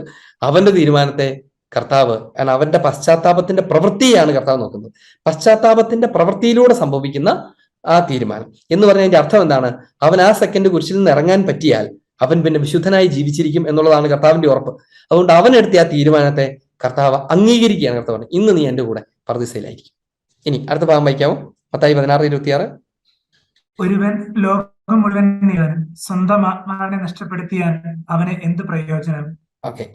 സ്വന്തം ആത്മാവിന് പകരമായി എന്ത് കൊടുക്കും? ഇനി വായിക്കേണ്ട 2 കൊരിന്ത്യർ 5:8 16 അധ്യായത്തിൽ നമ്മൾ വായിക്കുകയാണ്, ഒരുവൻ തന്റെ ആത്മാവിന് പകരമായി എന്ത് കൊടുക്കും? ഒരുവൻ തന്റെ ആത്മാവിന് പകരമായി എന്ത് കൊടുക്കും? ഒരു ലോകം മുഴുവൻ നേടിയാൽ ആത്മാവ് നഷ്ടപ്പെട്ടാൽ അവനെന്ത് പ്രയോജനം? നോക്കുക, ആത്മാവ് നഷ്ടപ്പെടുകയോ നഷ്ടപ്പെടാതിരിക്കുകയോ ചെയ്യാൻ ഇടയുണ്ട് എന്നാണ് വിശുദ്ധ ഗ്രന്ഥം പഠിപ്പിക്കുന്നത്. നിനക്ക് സ്വർഗത്തിലോ നരകത്തിലോ പോകാൻ ഇടയുണ്ട് എന്നാണ് പഠിപ്പിക്കുന്നത്. അല്ലാണ്ട് ലോകത്തിലെ സകല മനുഷ്യരും സ്വർഗത്തിലേക്ക് പോകുമെന്നല്ല. അത് വിശുദ്ധ ഗ്രന്ഥത്തിന്റെ പ്രബോധനമല്ല, തിരുസഭയുടെ പ്രബോധനമല്ല. നമ്മൾ ഓർക്കണം, എല്ലാവരും സ്വർഗത്തിലേക്ക് പോകുള്ളൂ, ഒന്നും പേടിക്കണ്ട, എങ്ങനെ വേണം നടന്നു എന്ന് പഠിപ്പിക്കുന്നത് പിശാചാണ് എന്ന് നമ്മൾ ഓർക്കണം. അത് വളരെ ഗൗരവമായി നമ്മൾ പഠിപ്പിക്കേണ്ട ഒരു കാര്യമാണ്. ഈ അടുത്ത കാലത്ത് അങ്ങനെ പഠിപ്പിക്കുന്ന ഒത്തിരി സെക്റ്റുകൾ, ഒത്തിരി ആളുകൾ ഭയങ്കരമായി മുന്നോട്ട് വന്നുകൊണ്ടിരിക്കുന്നു എന്നുള്ളതുകൊണ്ടാണ്. ഇതൊന്നും സാരമില്ല, ഇത്രയൊക്കെ ഭൂമിയിലല്ലേ, മനുഷ്യനല്ലേ, ഇതൊക്കെ ഇങ്ങനെ ഉണ്ടാവും. ഒരു കൊച്ചു, നിങ്ങളുടെ കൊച്ചൊരു കുഞ്ഞു കുസൃതി കാണിച്ചാൽ നിങ്ങൾ അതിനെ കൊന്നു കളയും, ഒന്നുമില്ല, അതിന് കൊണ്ടുനടക്കല്ലോ എന്ന് ചോദിക്കുന്ന ഒത്തിരി ആളുകൾ. പക്ഷേ ഈശോയുടെ പ്രബോധനം വളരെ വ്യക്തമാണ്. അടുത്ത ഭാഗം വായിക്കാവോ? 2 കൊരിന്ത്യർ 5:8. ശരീരത്തിൽ നിന്ന് അകന്നിരിക്കാനും കർത്താവിനോട് അടുത്തിരിക്കാനും ഞങ്ങൾ ആഗ്രഹിക്കുന്നു. കേട്ടോ, ശരീരത്തിൽ നിന്ന് അകന്നിരിക്കാനും കർത്താവിനോട് അടുത്തിരിക്കാനും ഞങ്ങൾ ആഗ്രഹിക്കുന്നു. ആ ആഗ്രഹമാണ് കർത്താവ് പൂർത്തീകരിക്കുന്നത്. ഇനി ഓക്കെ, നമുക്കൊരു ഭാഗം കൂടെ വായിക്കാം. ഹെബ്രായ ലേഖനം 9:27 കൂടെ വായിക്കാം. ഇനി കുറെ ടെക്സ്റ്റുകൾ നമുക്ക് കാണാവുന്നതാണ്, പക്ഷെ ഇതോടെ വായിക്കാം. ഹിബ്രൂസ് 9:27. മനുഷ്യൻ ഒരു പ്രാവശ്യം മരിക്കണം, അതിനുശേഷം വിധി എന്ന് നിശ്ചയിക്കപ്പെട്ടിരിക്കുന്നു. അതുപോലെ തന്നെ ഒരു പ്രാവശ്യം അത്ര മതി. മനുഷ്യൻ ഒരു പ്രാവശ്യം മരിക്കുന്നു, അതിനുശേഷം വിധി. വിധി എന്ന് പറഞ്ഞ ഒരു കാര്യം തന്നെ സൂചിപ്പിക്കുന്നത് എന്താണ്? അത് അല്ലെങ്കിൽ ഇത് എന്നൊരു ചോയ്സ്, ഓപ്ഷൻ നിൽക്കുന്നു എന്ന് തന്നെയാണ് അതിന്റെ അർത്ഥം. അപ്പൊ അത് ആണ് പ്രധാനപ്പെട്ട ഒരു കാര്യം. ഇനി അതിനെക്കുറിച്ച് CCCയുടെ 1022 10:22 ഓരോ മനുഷ്യനും തന്റെ മരണത്തിന്റെ നിമിഷത്തിൽ തന്നെ സ്വജീവിതത്തെ ക്രിസ്തുവിനോട് ബന്ധപ്പെടുത്തി തന്റെ അമർത്യമായ ആത്മാവിൽ തന്റെ ശാശ്വത പ്രതിഫലം സ്വീകരിക്കും. ഇത് എപ്പോഴാണ് ഒരു മനുഷ്യൻ സ്വീകരിക്കുന്നത്? മരിക്കണ നിമിഷം തന്നെയാണ്. അതിനെക്കുറിച്ചാണ് തനത് വിധി എന്ന് പറയുന്നത്. ഓരോ മനുഷ്യനും ഓരോ സമയത്താണ് മരിക്കുക. അപ്പൊ തനതാണ്. അപ്പോൾ ആ സെക്കൻഡിൽ തന്നെ അയാൾ തന്റെ ശാശ്വത പ്രതിഫലം സ്വീകരിക്കുന്നു. ഇനി തുറന്നു പഠിപ്പിക്കുകയാണ്, ഒരു ശുദ്ധീകരണ പ്രക്രിയയിലൂടെയോ എന്ന് പറഞ്ഞാൽ ശുദ്ധീകരണ സ്ഥലത്തിലൂടെയോ നേരിട്ടോ അഥവാ നേരിട്ട് സ്വർഗത്തിലേക്ക് പ്രവേശിക്കുന്നത് വഴിയോ സൗഭാഗ്യത്തിലേക്കുള്ള പ്രവേശനം ഐതർ, അല്ലെങ്കിൽ നേരിട്ടുള്ളതും ശാശ്വതമായ ശിക്ഷയിലേക്കുള്ള പ്രവേശനം. ഒരു മാർഗത്തിലൂടെ നരകത്തിലേക്ക് പോകുന്നില്ല. സ്വർഗത്തിലേക്ക് ശുദ്ധീകരണ സ്ഥലം എന്ന മാർഗത്തിലൂടെ പോകും. പക്ഷെ ശുദ്ധീകരണ സ്ഥലം എന്ന മാർഗത്തിലൂടെ ആരും നരകത്തിലേക്ക് പോകത്തില്ല. മനസ്സിലായോ? ശുദ്ധീകരണ സ്ഥലത്തിലേക്ക് പോകുന്ന അംഗങ്ങൾ എല്ലാവരും സ്വർഗത്തിൽ പോകും. അവർക്ക് ശുദ്ധീകരണമേ ആവശ്യമുള്ളൂ. ഇനി നരകത്തിലേക്ക് പോകുന്നവർ നേരിട്ടാണ്, നിത്യമാണ്. പോയാൽ പിന്നെ എന്നേക്കും നരകത്തിലാണ്. അത് ഒരു മാർഗത്തിലൂടെയും ഒരു മാധ്യമത്തിലൂടെയോ അല്ലെങ്കിൽ പിന്നെയൊരു പരീക്ഷയിലൂടെയോ ഒന്നുമല്ല, നേരിട്ട് നരകത്തിലേക്ക് പോകും. അത് നിത്യമായും നരകത്തിലേക്ക് പോകും എന്ന് തന്നെയാണ് തിരുസഭയുടെ പ്രബോധനം. അത് ജോൺ ഓഫ് ആർക്ക് പറയുന്ന ഒരു കാര്യം നമ്മൾ ശ്രദ്ധപ്പെടാവുന്നത്, ജീവിത സായാഹ്നത്തിൽ സ്നേഹത്തിന്റെ അടിസ്ഥാനത്തിൽ നീ പരിശോധിക്കപ്പെടും. അതായത് സ്നേഹമാണ് ഇതിന്റെയൊക്കെ അടിസ്ഥാനം. നല്ല കാലം കർത്താവിനോട് പറയാണ്, കർത്താവ് എനിക്ക് അങ്ങയോട് സ്നേഹമാണ്, എന്നെ നിന്റെ കൂടെ ആക്കണമേ. അതാണല്ലോ സ്നേഹത്തിന്റെ വാക്ക്. ഞാൻ നിന്റെ കൂടെ ഇരിക്കട്ടെ, എനിക്ക് എന്നോട് സ്നേഹമാണ്. ഈശോ പറഞ്ഞു, നീ എൻ്റെ കൂടെ ഇരുന്നോളൂ, എനിക്ക് നിന്നോട് സ്നേഹമാണ് എന്ന് ഈശോ മറുപടി പറഞ്ഞു. അതാണ് സ്വർഗം. അപ്പൊ അതുകൊണ്ട് ഒന്നുകിൽ സ്വർഗത്തിലേക്ക് അല്ലെങ്കിൽ നരകത്തിലേക്ക് എന്നതാണ് വിധി. അവിടെ വെച്ചാണ് നമ്മൾ സ്വർഗത്തെക്കുറിച്ച് പറഞ്ഞു തുടങ്ങേണ്ടത്. സ്വർഗം എന്താണ് എന്നാണ് ആദ്യ ചോദ്യം. ഇനി അതിനെക്കുറിച്ച് പറയുമ്പം ഈ ലോകത്തിൽ പല ആളുകളും പലതരത്തിൽ സ്വർഗത്തെ അവതരിപ്പിക്കുന്നത് പല വിധത്തിലാണ്. പ്രത്യേകിച്ച് പല മത സംവിധാനങ്ങൾ അത് പറയുമ്പോൾ ഓരോ മതം എന്ന വാക്ക് ഉപയോഗിക്കുമ്പോൾ തന്നെയാണ് അപ്പം തന്നെ തിരുത്താൻ ശ്രദ്ധിക്കാറുണ്ട്. എന്ന് പറഞ്ഞാൽ അതിന് കൂടെ കൂട്ടിച്ചേർക്കാൻ ശ്രദ്ധിക്കാറുണ്ട്. മറ്റു മതങ്ങളെക്കുറിച്ച് നമ്മൾ മതങ്ങൾ എന്ന് പറയും, പക്ഷേ ക്രിസ്ത്യാനിറ്റിയെ നമ്മൾ മതമെന്ന് വിളിക്കില്ല. അത് മതമല്ല, പകരം അത് മിശിഹായിലുള്ള ജീവിതമാണ്. മിശിഹായുടെ ശരീരത്തിലുള്ള ജീവിതമാണത്. മിശിഹായോട് കൂടെ ആയിരിക്കലാണത്. അതൊരു മതമല്ല. മതം ഒരു ദൈവാന്വേഷണ മാർഗങ്ങളാണ്. അപ്പൊ അതുകൊണ്ട് ഞാൻ എപ്പോൾ മതം എന്ന് പറഞ്ഞാലും അത് ക്രിസ്ത്യാനിറ്റി ഉദ്ദേശിക്കുന്നില്ല എന്നും കൂടെ മനസ്സിലാക്കണം. ക്രിസ്ത്യാനിറ്റി അല്ലാതെ ഈ സ്വാഭാവികമായി ഉണ്ടായ മതങ്ങളോ അല്ലെങ്കിൽ ഏതെങ്കിലും പ്രവാചകന്മാരിലൂടെ അതുപോലെയൊക്കെ ഉണ്ടായിട്ടുള്ള മതങ്ങളോ ഒക്കെ ആയിക്കോട്ടെ, അവർക്കൊക്കെ സ്വർഗത്തെക്കുറിച്ചുള്ള ധാരണകളുണ്ട്. അതിൽ നിന്ന് തീർത്തും വ്യത്യസ്തമാണ് തിരുസഭയുടെ സ്വർഗത്തെക്കുറിച്ചുള്ള ധാരണകൾ. ലോകത്തിൽ എല്ലാ സ്ഥലത്തും ഇനി ബന്ധം എന്താണ്? എല്ലാം മരിച്ച ശേഷമുള്ള ഒരു സ്ഥലത്തെക്കുറിച്ച് പറയുന്നു, വളരെ സന്തോഷമുള്ള ഒരു സ്ഥലത്തെക്കുറിച്ച് പറയുന്നു, മനോഹരമായ ഒരു സ്ഥലത്തെക്കുറിച്ച് പറയുന്നു എന്നുള്ള ഒരു സമാനത, ഒരു ജനറൽ ആയിട്ടുള്ള ഒരു സിമിലാരിറ്റി വേണമെങ്കിൽ എടുത്താൽ പോലും ആത്യന്തികമായി ഈ സ്വർഗദർശനം, കത്തോലിക്ക സഭയുടെ സ്വർഗദർശനം, അത് സ്വർഗത്തിന്റെ വെളിപാടാണ്. അതിനേക്കാൾ ശ്രേഷ്ഠമായ ഒരു സ്വർഗദർശനമില്ല. അതിന്റെ പശ്ചാത്തലത്തിലാണ് നമ്മൾ ഇന്ന് പഠിക്കാൻ പോകുന്നത്. ഇനി മറ്റു മതങ്ങളുടെയൊക്കെ സ്വർഗത്തെക്കുറിച്ചുള്ള കാഴ്ചപ്പാട് പൊതുവിൽ എന്താണെന്ന് ഞാൻ പറയാം. ഇപ്പൊ ഉദാഹരണത്തിന് ഭാരതത്തിലെ ചില ഭാരതീയ മതവിശ്വാസങ്ങളെ സംബന്ധിച്ചൊക്കെയാണെങ്കിൽ അവര് സ്വർഗത്തെക്കുറിച്ച് പറയുന്നത് മോക്ഷം എന്നാണ്. മോക്ഷം എന്ന് പറയാനുള്ള പശ്ചാത്തലം എന്താണെന്നറിയാമോ? ഒരാള് മരിച്ചു കഴിഞ്ഞാൽ അയാളുടെ ചെയ്തിക്കനുസരിച്ച് അയാൾ ശിക്ഷ സ്വീകരിക്കണമല്ലോ, അല്ലെങ്കിൽ നന്മ സ്വീകരിക്കണമല്ലോ എന്നുള്ളതാണ്. അപ്പൊ തിന്മ ചെയ്ത് മരിക്കുന്നയാൾ കുറച്ചുകൂടെ ഹീനമായ ഒരു ജീവിയായിട്ടോ മറ്റോ വീണ്ടും ജനിക്കുന്നു, എന്നിട്ട് വീണ്ടും മരിക്കുന്നു, വീണ്ടും ജനിക്കുന്നു, വീണ്ടും മരിക്കുന്നു, വീണ്ടും ജനിക്കുന്നു. അപ്പോ വീണ്ടും ജനിക്കുന്നു എന്ന് പറഞ്ഞാൽ അപൂർണതയാണത്. എന്ന് പറഞ്ഞാൽ വീണ്ടും ജനിക്കേണ്ടി വരുന്നു. ഈ ജീവിതത്തിൽ എന്തോ പൂർത്തിയാക്കാൻ വേണ്ടി വീണ്ടും ജനിക്കേണ്ടി വരും. അതിന് ചക്ര എന്നാണ് അവർ പറയുന്നത്. സൈക്ലിക്കലാണ്, അങ്ങനെ നടന്നുകൊണ്ടിരിക്കും. ഇനി അതിന്റെ അവസാനം എല്ലാം പൂർത്തിയാകുമ്പോൾ അവൻ മോക്ഷം പ്രാപിക്കുന്നു എന്നൊക്കെയാണ് അവർ വിചാരിക്കുന്നത്. അപ്പൊ ദൈവത്തിൽ വിലയം പ്രാപിക്കുന്നു എന്നൊരു ജനറൽ അണ്ടർസ്റ്റാൻഡിംഗ് ആണ് ഈ പറഞ്ഞ മതങ്ങൾക്കൊക്കെ ഉള്ളത്. എന്നാൽ ചില എന്നാൽ മറ്റൊരു മതത്തെ സംബന്ധിച്ച് അപ്പൊ അവരവതരിപ്പിക്കുന്ന സ്വർഗം, അവരുടെ കാഴ്ചപ്പാടിൽ സ്വർഗത്തിലെ ഒരു പുസ്തകം, അതാണ് ഭൂമിയിലേക്ക് നൽകപ്പെട്ടിരിക്കുന്നത്. ആ പുസ്തകത്തിൽ എന്ത് സ്വർഗത്തെക്കുറിച്ച് എഴുതിയിരിക്കുന്നു അതാണ് സ്വർഗം. അതുമായി ബന്ധപ്പെട്ട അതിന്റെ വ്യാഖ്യാനങ്ങളൊക്കെ ഉൾപ്പെടുന്ന ചില ഉപഗ്രന്ഥങ്ങൾ അവയൊക്കെയുണ്ട്. അപ്പൊ അവയുടെയൊക്കെ പശ്ചാത്തലത്തിൽ മറ്റൊരു മതത്തെ സംബന്ധിച്ച്, ലോകത്തിലുള്ള ഇന്ന് വളരെ ധാരാളം അംഗസംഖ്യയുള്ള മറ്റൊരു മതത്തെ സംബന്ധിച്ച് അവര് സ്വർഗത്തെ കാണുന്നത് ഈ ഭൂമിയിലുള്ള വൈകാരിക സന്തോഷങ്ങളുടെ, ഭക്ഷണപാനീയങ്ങളുടെ സന്തോഷത്തിന്റെയൊക്കെ എക്സ്ട്രീം പ്ലേസ്. അങ്ങനെയാണ് അവർ സ്വർഗത്തെ കാണുന്നത്. എന്ന് പറഞ്ഞാൽ സ്വർഗത്തിലാണെങ്കിൽ 4 പുഴകൾ ഒഴുകുന്നു, ആ പുഴകളിൽ ഒന്നിൽ പാലൊഴുകുന്നു, തേനൊഴുകുന്നു, ഒന്നിൽ മദ്യം ഒഴുകുന്നു എന്നൊക്കെ പറഞ്ഞിട്ട്, എന്ന് പറയുന്നത് കുടിച്ചാലും പറ്റില്ലാത്തതുപോലെ കിടക്കുന്ന ഒരു സ്ഥലമാണ്. ഈ ഭൂമിയിൽ അവർ കണ്ടിട്ടുള്ള വലിയ സന്തോഷം എന്ന് പറയുന്നത് മദ്യമാണ്. അത് കുടിക്കുകയും ചെയ്യാൻ പാടില്ലെന്ന് പറയുകയും ചെയ്യും. എന്നാൽ അത് ഇഷ്ടം പോലെ കുടിക്കാവുന്ന സ്ഥലമാണ് സ്വർഗം എന്ന് അവർ പറയും. അപ്പോൾ ആളുകൾ എടുത്ത് ചോദിക്കുക, എന്നാ പിന്നെ ഇവിടെ കുടിച്ചാൽ എന്നാ കുഴപ്പം? അപ്പൊ അവർ പറയും, ഇവിടെ കുടിക്കുന്ന പോലെ ഇവിടെ കുടിച്ചാൽ പൂസാവും, അവിടെ കുടിച്ചാൽ പൂസാവത്തില്ല. അപ്പൊ അടുത്ത ചോദ്യം, പൂസാഹിൽ പിന്നെ എന്തിനാ ഇത് കുടിക്കുന്നത് എന്നൊക്കെ ആളുകൾ ചോദിക്കുന്നത് നിങ്ങൾ കേട്ടിട്ടുണ്ടാവുമായിരിക്കും. അപ്പൊ അത് ഞാൻ ആരെയും കളിയാക്കാൻ വേണ്ടിയിട്ടൊന്നും പറയുന്നതല്ല, അതൊരു തമാശയാണ്. നമുക്കതൊരു തമാശയായിട്ട് ഫീൽ ചെയ്യും.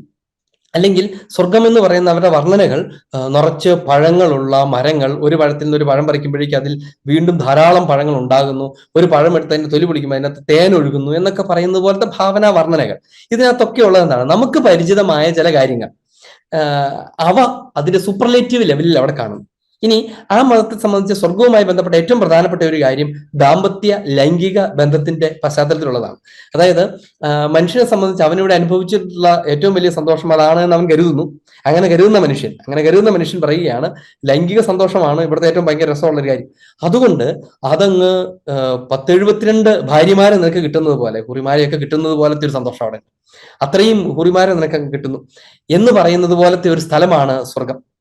അതിനെ കുറിച്ച് തന്നെ വേറെയും ചില പരാമർശങ്ങളൊക്കെ ഉണ്ട്, വളരെ കോൺട്രവേഴ്സ്യൽ ആയിട്ടുള്ള പരാമർശങ്ങളൊക്കെ ഉണ്ട്. ഞാനതൊരു പബ്ലിക് ഫോറത്തിൽ പറയേണ്ട ആവശ്യമില്ല, അതുകൊണ്ട്. അപ്പോൾ അങ്ങനെയുള്ള ഒരു സ്ഥലമാണ്. എത്ര ലൈംഗികത്തിൽ ഏർപ്പെട്ടാലും കന്യാത്വം നഷ്ടപ്പെടാത്ത സ്ത്രീകളുള്ള സ്ഥലമാണ്. ഇതൊക്കെയാണ് സ്വർഗം എന്ന് കരുതുന്ന, തീർത്തും ലൗകികമായി സ്വർഗത്തെ അവതരിപ്പിക്കുന്ന ആളുകളുണ്ട്.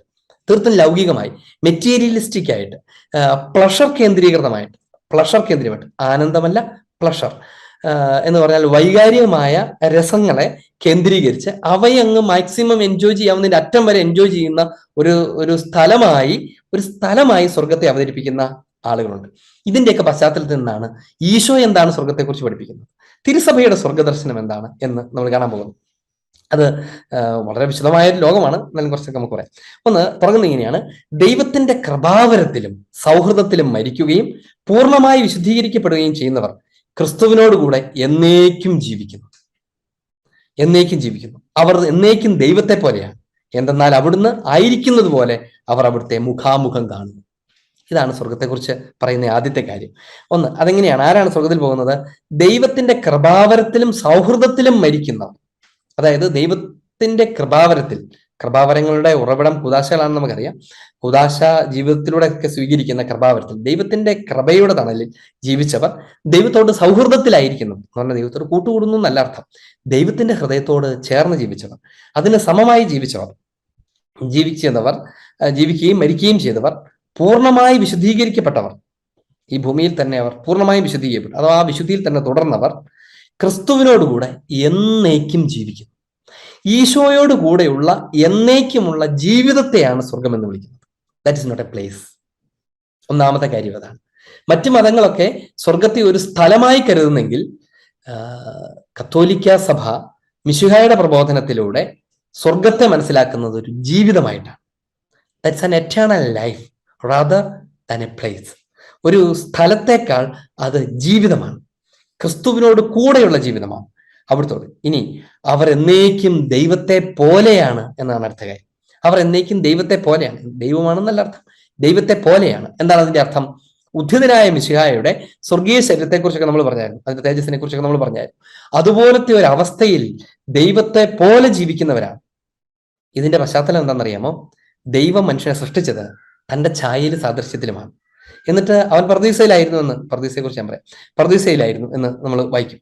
എന്ന് പറഞ്ഞാൽ അവൻ കർത്താവ് ദൈവത്തോടൊപ്പമായിരുന്നു, ദൈവത്തെ പോലെയായിരുന്നു, ദൈവത്തിന്റെ കൂടെ നടക്കുകയൊക്കെ ചെയ്യുന്നു എന്നൊക്കെ പരാമർശിക്കുന്നത് സത്യത്തിൽ ലിറ്ററൽ ആയിട്ടല്ലെന്ന് നമുക്കറിയാമല്ലോ. ദൈവത്തോടൊപ്പമായിരുന്നു അവൻ ആ അവസ്ഥയിലേക്ക് തിരികെ പ്രവേശിക്കുന്നതാണ് സ്വർഗം. എന്ന് പറഞ്ഞാൽ മനുഷ്യന് ദൈവം പിന്നീടൊരു സ്വർഗം നൽകുകയല്ല. ദൈവം സത്യത്തിൽ മനുഷ്യനെ സൃഷ്ടിച്ചത് തന്നെ സ്വർഗത്തിലാണ് എന്നാണ് വിശുദ്ധ ഗ്രന്ഥത്തിന്റെ ഭാഷ്യം. അങ്ങനെയാണ് പരിശുദ്ധ സഭ മനസ്സിലാക്കുന്നത്. വിശുദ്ധ ഗ്രന്ഥം പഠിപ്പിക്കുന്നത് അങ്ങനെയാണ്. മനുഷ്യനെ ദൈവം സൃഷ്ടിച്ചത് സ്വർഗീയ ജീവിതത്തിലാണ്. ദൈവത്തോടൊത്ത് ജീവിക്കാനാണ് അവനെ സൃഷ്ടിച്ചത്. അവൻ ദൈവത്തോടൊത്ത് സ്വർഗത്തിലായിരുന്നു. അവിടെ നിന്നാണ് അവൻ വീണുപോയത്. ആ വീണുപോയ അവസ്ഥയിൽ നിന്ന് അവനെ വീണ്ടും തിരികെ അവിടെ കൊണ്ടുപോകാനാണ് എന്താണ് ഹോം കമ്മിങ്. കർവാപ്പസി എന്ന് പറയത്തില്ലേ, അതാണ് സ്വർഗം. കർവാപ്പസിയാണ് സ്വർഗം. അതായത് ഖർ എന്ന് പറഞ്ഞാൽ വീടുന്നാണ്. വീട്ടിലേക്ക് തിരികെ പോകലാണ് സ്വർഗത്തിലേക്ക് പോകാൻ. മിശിഹായോടൊത്ത് ത്രിത്വത്തിന്റെ കൂട്ടായ്മയിലേക്കുള്ള മടങ്ങിപ്പോക്കാണ് സ്വർഗം എന്നുള്ളതാണ് അതിന്റെ ശരിയായ അർത്ഥം. കർവാപ്പസി എന്ന് പറയുന്നത് ഞാൻ അതിന്റെ സാധാരണ ഹിന്ദി ഭാഷയുടെ അർത്ഥം മാത്രമേ ഉദ്ദേശിച്ചിട്ടുള്ളൂ എന്ന് നിങ്ങൾ ഓർക്കണം. ഇനി പരിശുദ്ധ ത്രിത്വത്തോടൊപ്പമുള്ള പൂർണ്ണമായ ജീവിതം, അതാണ് സ്വർഗം. ത്രിത്വത്തോടൊത്തുള്ള പൂർണ്ണമായ ജീവിതം. ഇനി ആ ജീവിതത്തിന്റെ പ്രത്യേകത എന്താണ്?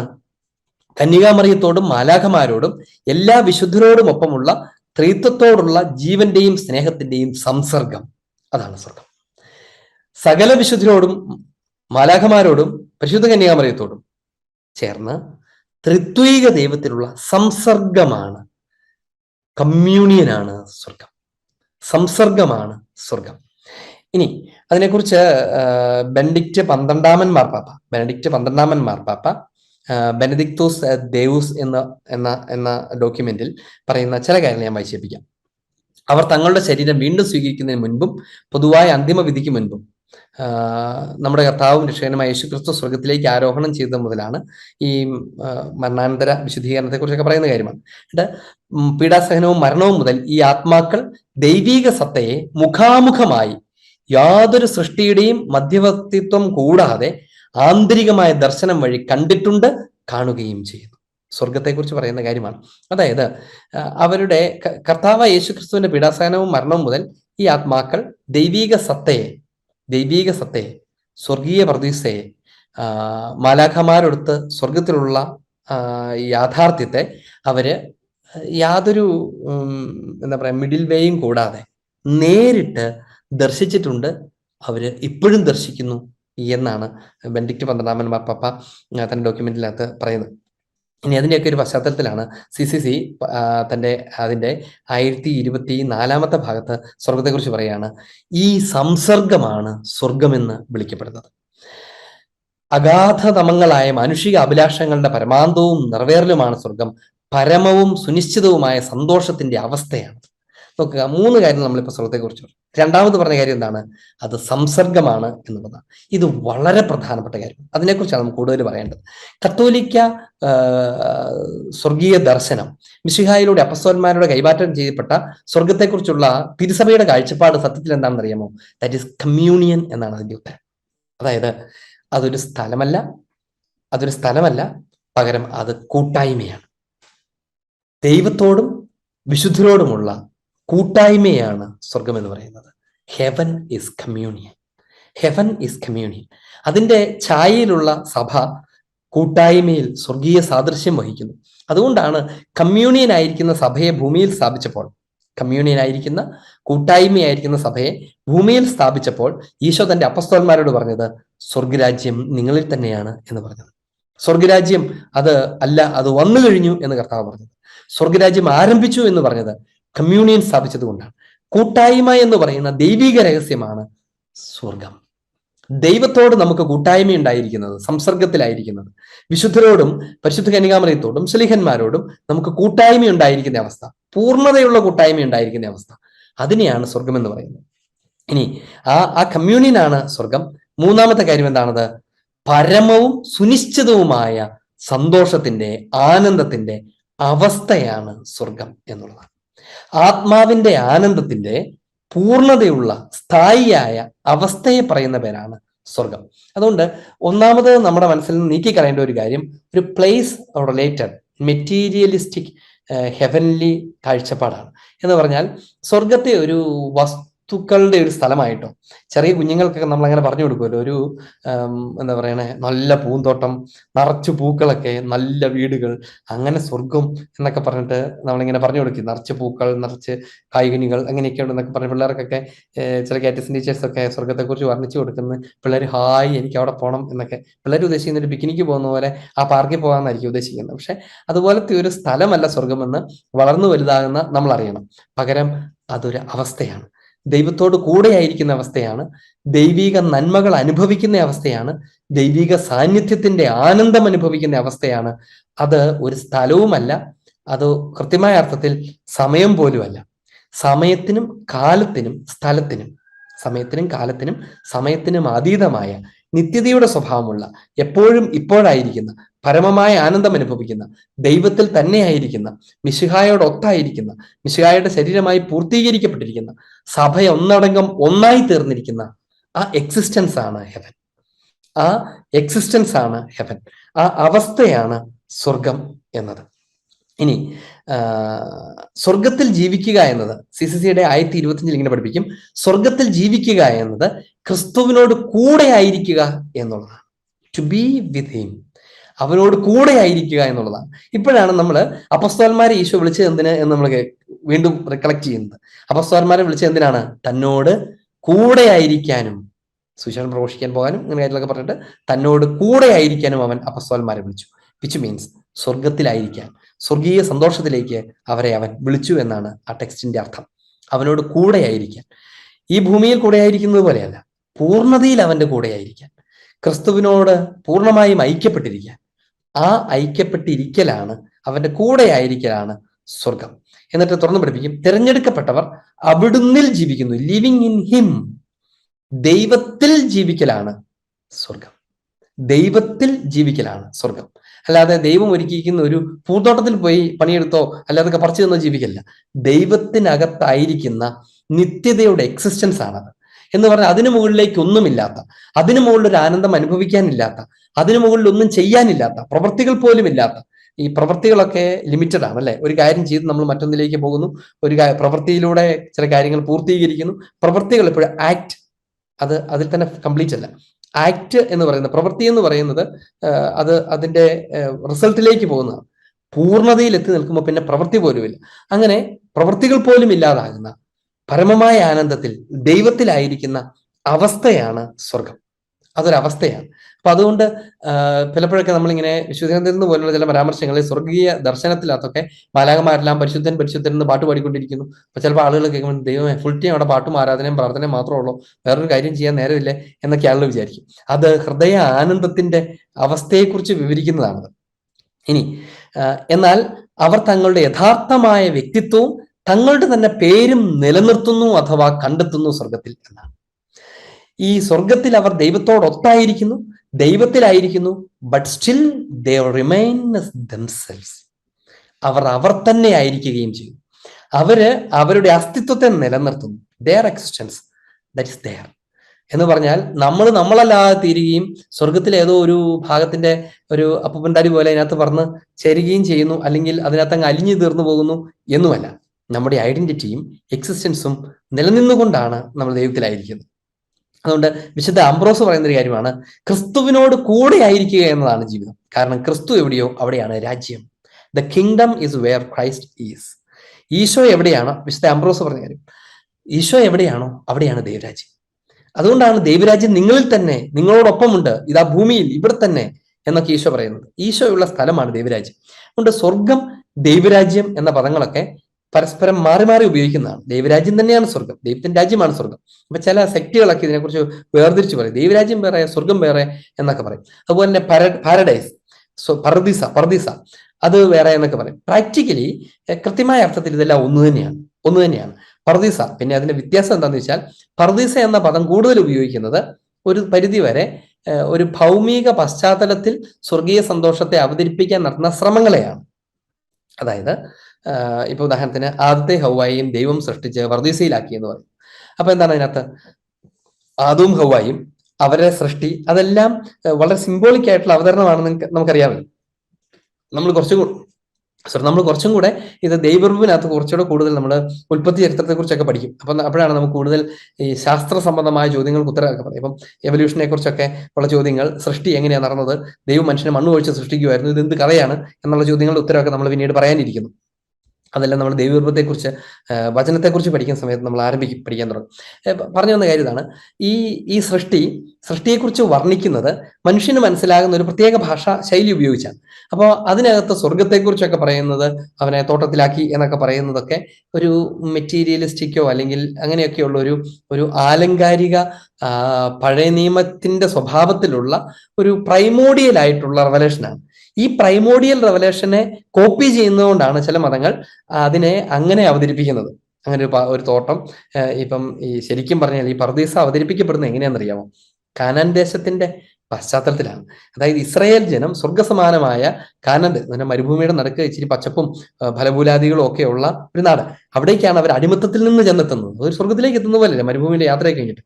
അപ്പൊ അങ്ങനെ എത്തിയ അവർക്ക് ദൈവം നൽകിയ, അവരുടെ വിശുദ്ധ ഗ്രന്ഥകർത്താക്കൾക്ക് ദൈവം നൽകിയ വെളിപ്പെടുത്തലിനെ അവർ മനുഷ്യന്റെ ഭാഷയിൽ വിവരിക്കുന്നതാണ് ജനസിസിനകത്തൊക്കെ ഉള്ളത്, ഉൽപ്പത്തി ചരിത്രത്തിനകത്തൊക്കെ ഉള്ളത്. ഞാൻ വിശദീകരിച്ചോളാം പിന്നീട്. അപ്പൊ അവർക്ക് സുപരിചിതമായ കാര്യങ്ങളെ, അടയാളങ്ങളെ, പ്രതീകങ്ങളെ, ഉദാഹരണങ്ങളെ, കഥാതന്തുക്കളെയൊക്കെ ഉപയോഗിച്ചുകൊണ്ടാണ് ഈ ദൈവിക രഹസ്യം വെളിപ്പെടുത്തുന്നത്. അപ്പൊ അതുകൊണ്ട് തന്നെ അവരുപയോഗിക്കുന്ന ഈ 4 നദികൾ, നൈല്, യൂഫ്രട്ടീസ് തുടങ്ങുന്ന അവരുടെ നാട്ടിലുള്ള 4 പ്രധാന നദികൾ, ആ നദികളെയൊക്കെയുള്ള ആ ലാൻഡിനെ കുറിച്ചാണ്, മിഡിൽ ഈസ്റ്റ് സ്ഥലമാണത്. ആ സ്ഥലത്തിന്റെ പശ്ചാത്തലത്തിലാണ് പർദീസ അവതരിപ്പിക്കുന്നത്. നിർഭാഗ്യവശാൽ അത് ശരിക്കും അങ്ങനെയാണെന്ന് വിചാരിച്ചിട്ടാണ് ചിലര് അതിന്റെ കുറിച്ച് അതാണ് സ്വർഗം എന്നൊക്കെ പറഞ്ഞ് നടക്കുകയൊക്കെ ചെയ്യുന്നത്. അത് പഴയ നിയമത്തിന്റെ ഒരു ബേസിക് കാഴ്ചപ്പാടാണ്. അതിൽ നിന്നാണ് മിശിഹ തന്റെ പൂർണ്ണതയുള്ള വെളിപാടിലൂടെ സഭയെ സ്വർഗത്തെക്കുറിച്ചുള്ള യഥാർത്ഥമായ ധാരണയിലേക്ക് നയിക്കുന്നത്. അപ്പൊ പർദീസ എന്നുള്ള പദം സ്വർഗത്തെ തന്നെയാണ് ഉദ്ദേശിക്കുന്നതെങ്കിലും അത് കുറെ കൂടെ ഇങ്ങനെ പ്രീ റെവലേഷൻ പീരീഡിൽ, അതായത് ഈശോയ്ക്ക് മുമ്പുള്ള കാലഘട്ടത്തിൽ മനുഷ്യന് സ്വർഗത്തെക്കുറിച്ച് അവന്റെ നിലവാരത്തിൽ പറഞ്ഞ് മനസ്സിലാക്കാൻ.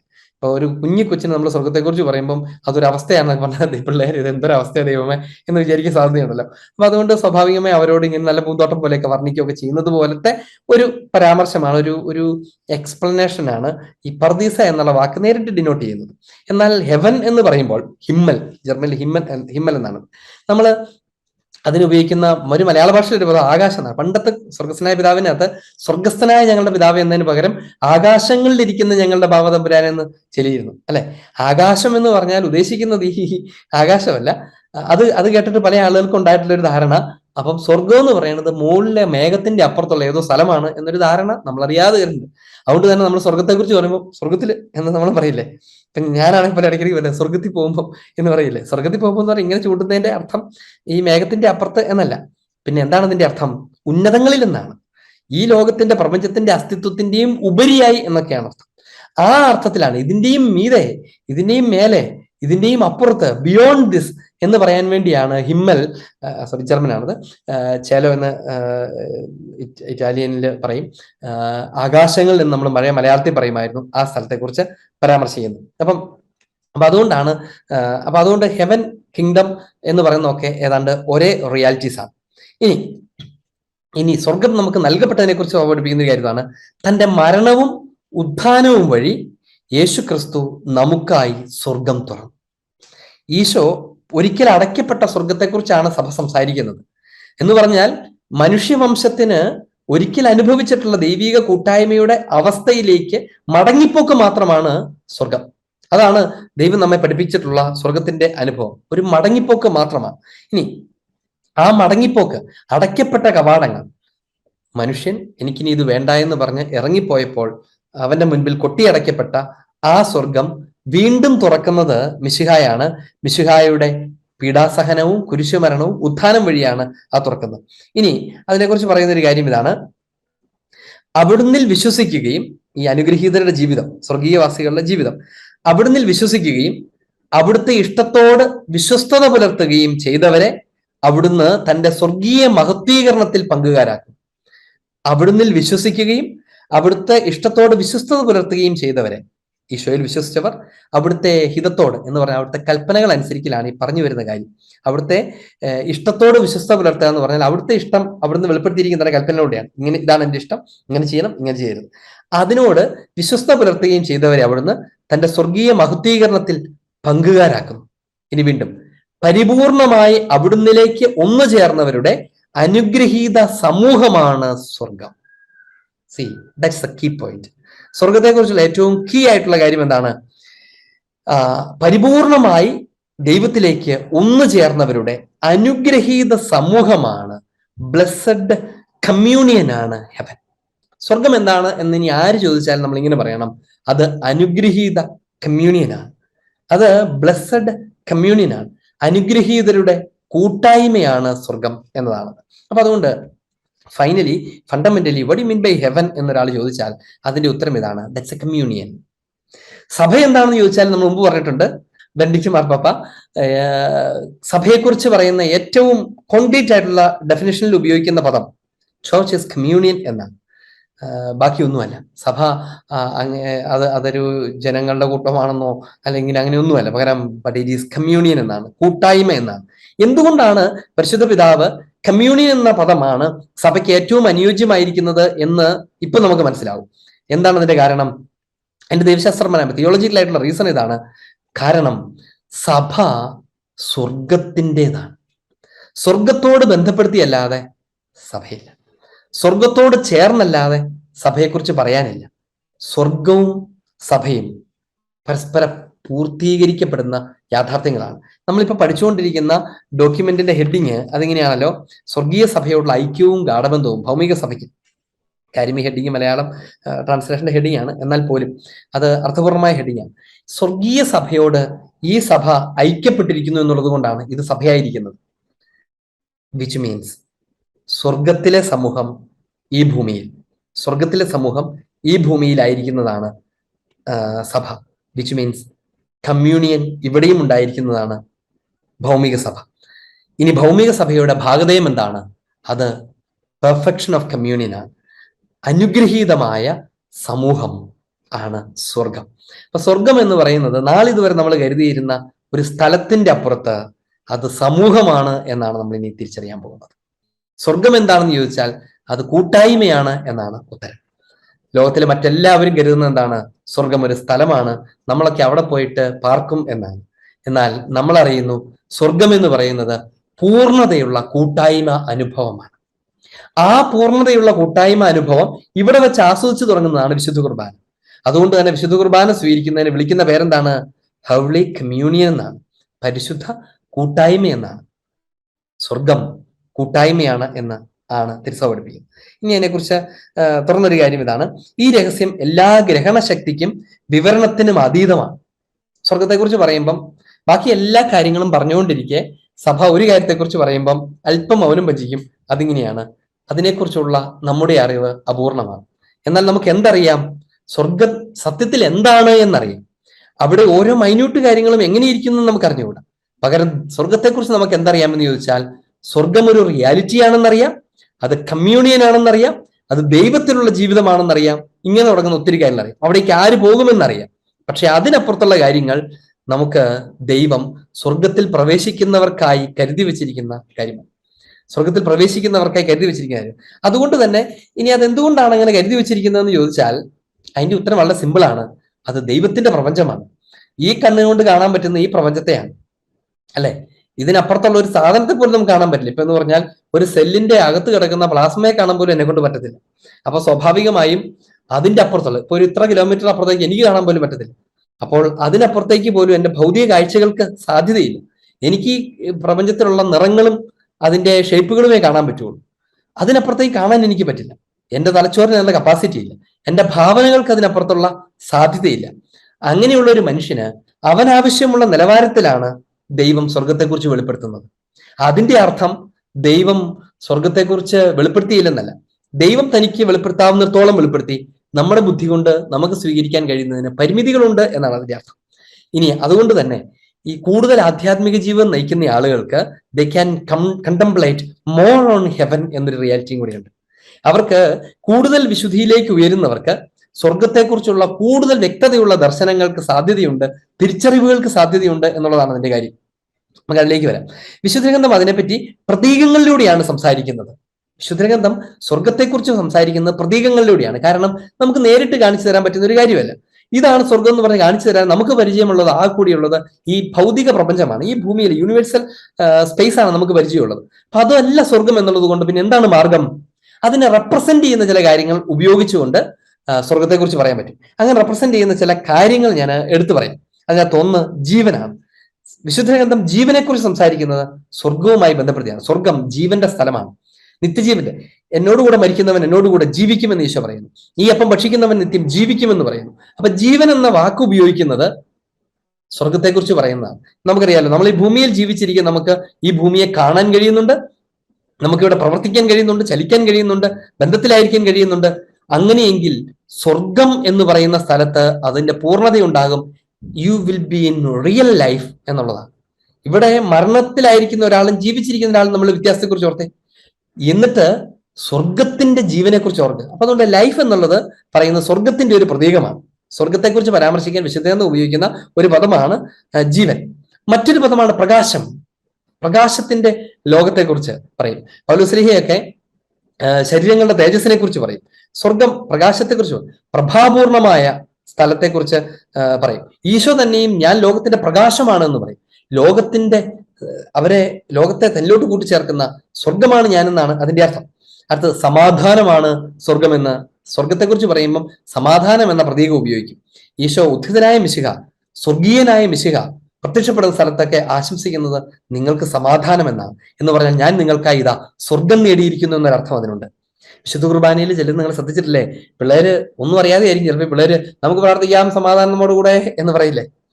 അങ്ങനെ ചെല്ലില്ലേ? അതിന്റെ അർത്ഥം എന്താണെന്നറിയാമോ? മിശിഹായിലൂടെ, ഉദ്ധിതനായ മിശിഹായിലൂടെ സ്ഥാപിക്കപ്പെട്ട സ്വർഗം നമ്മുടെ കൂടെ എന്നാണ് അർത്ഥം. കാരണം ആ സ്വർഗവാസികൾ അവിടെയുണ്ട്.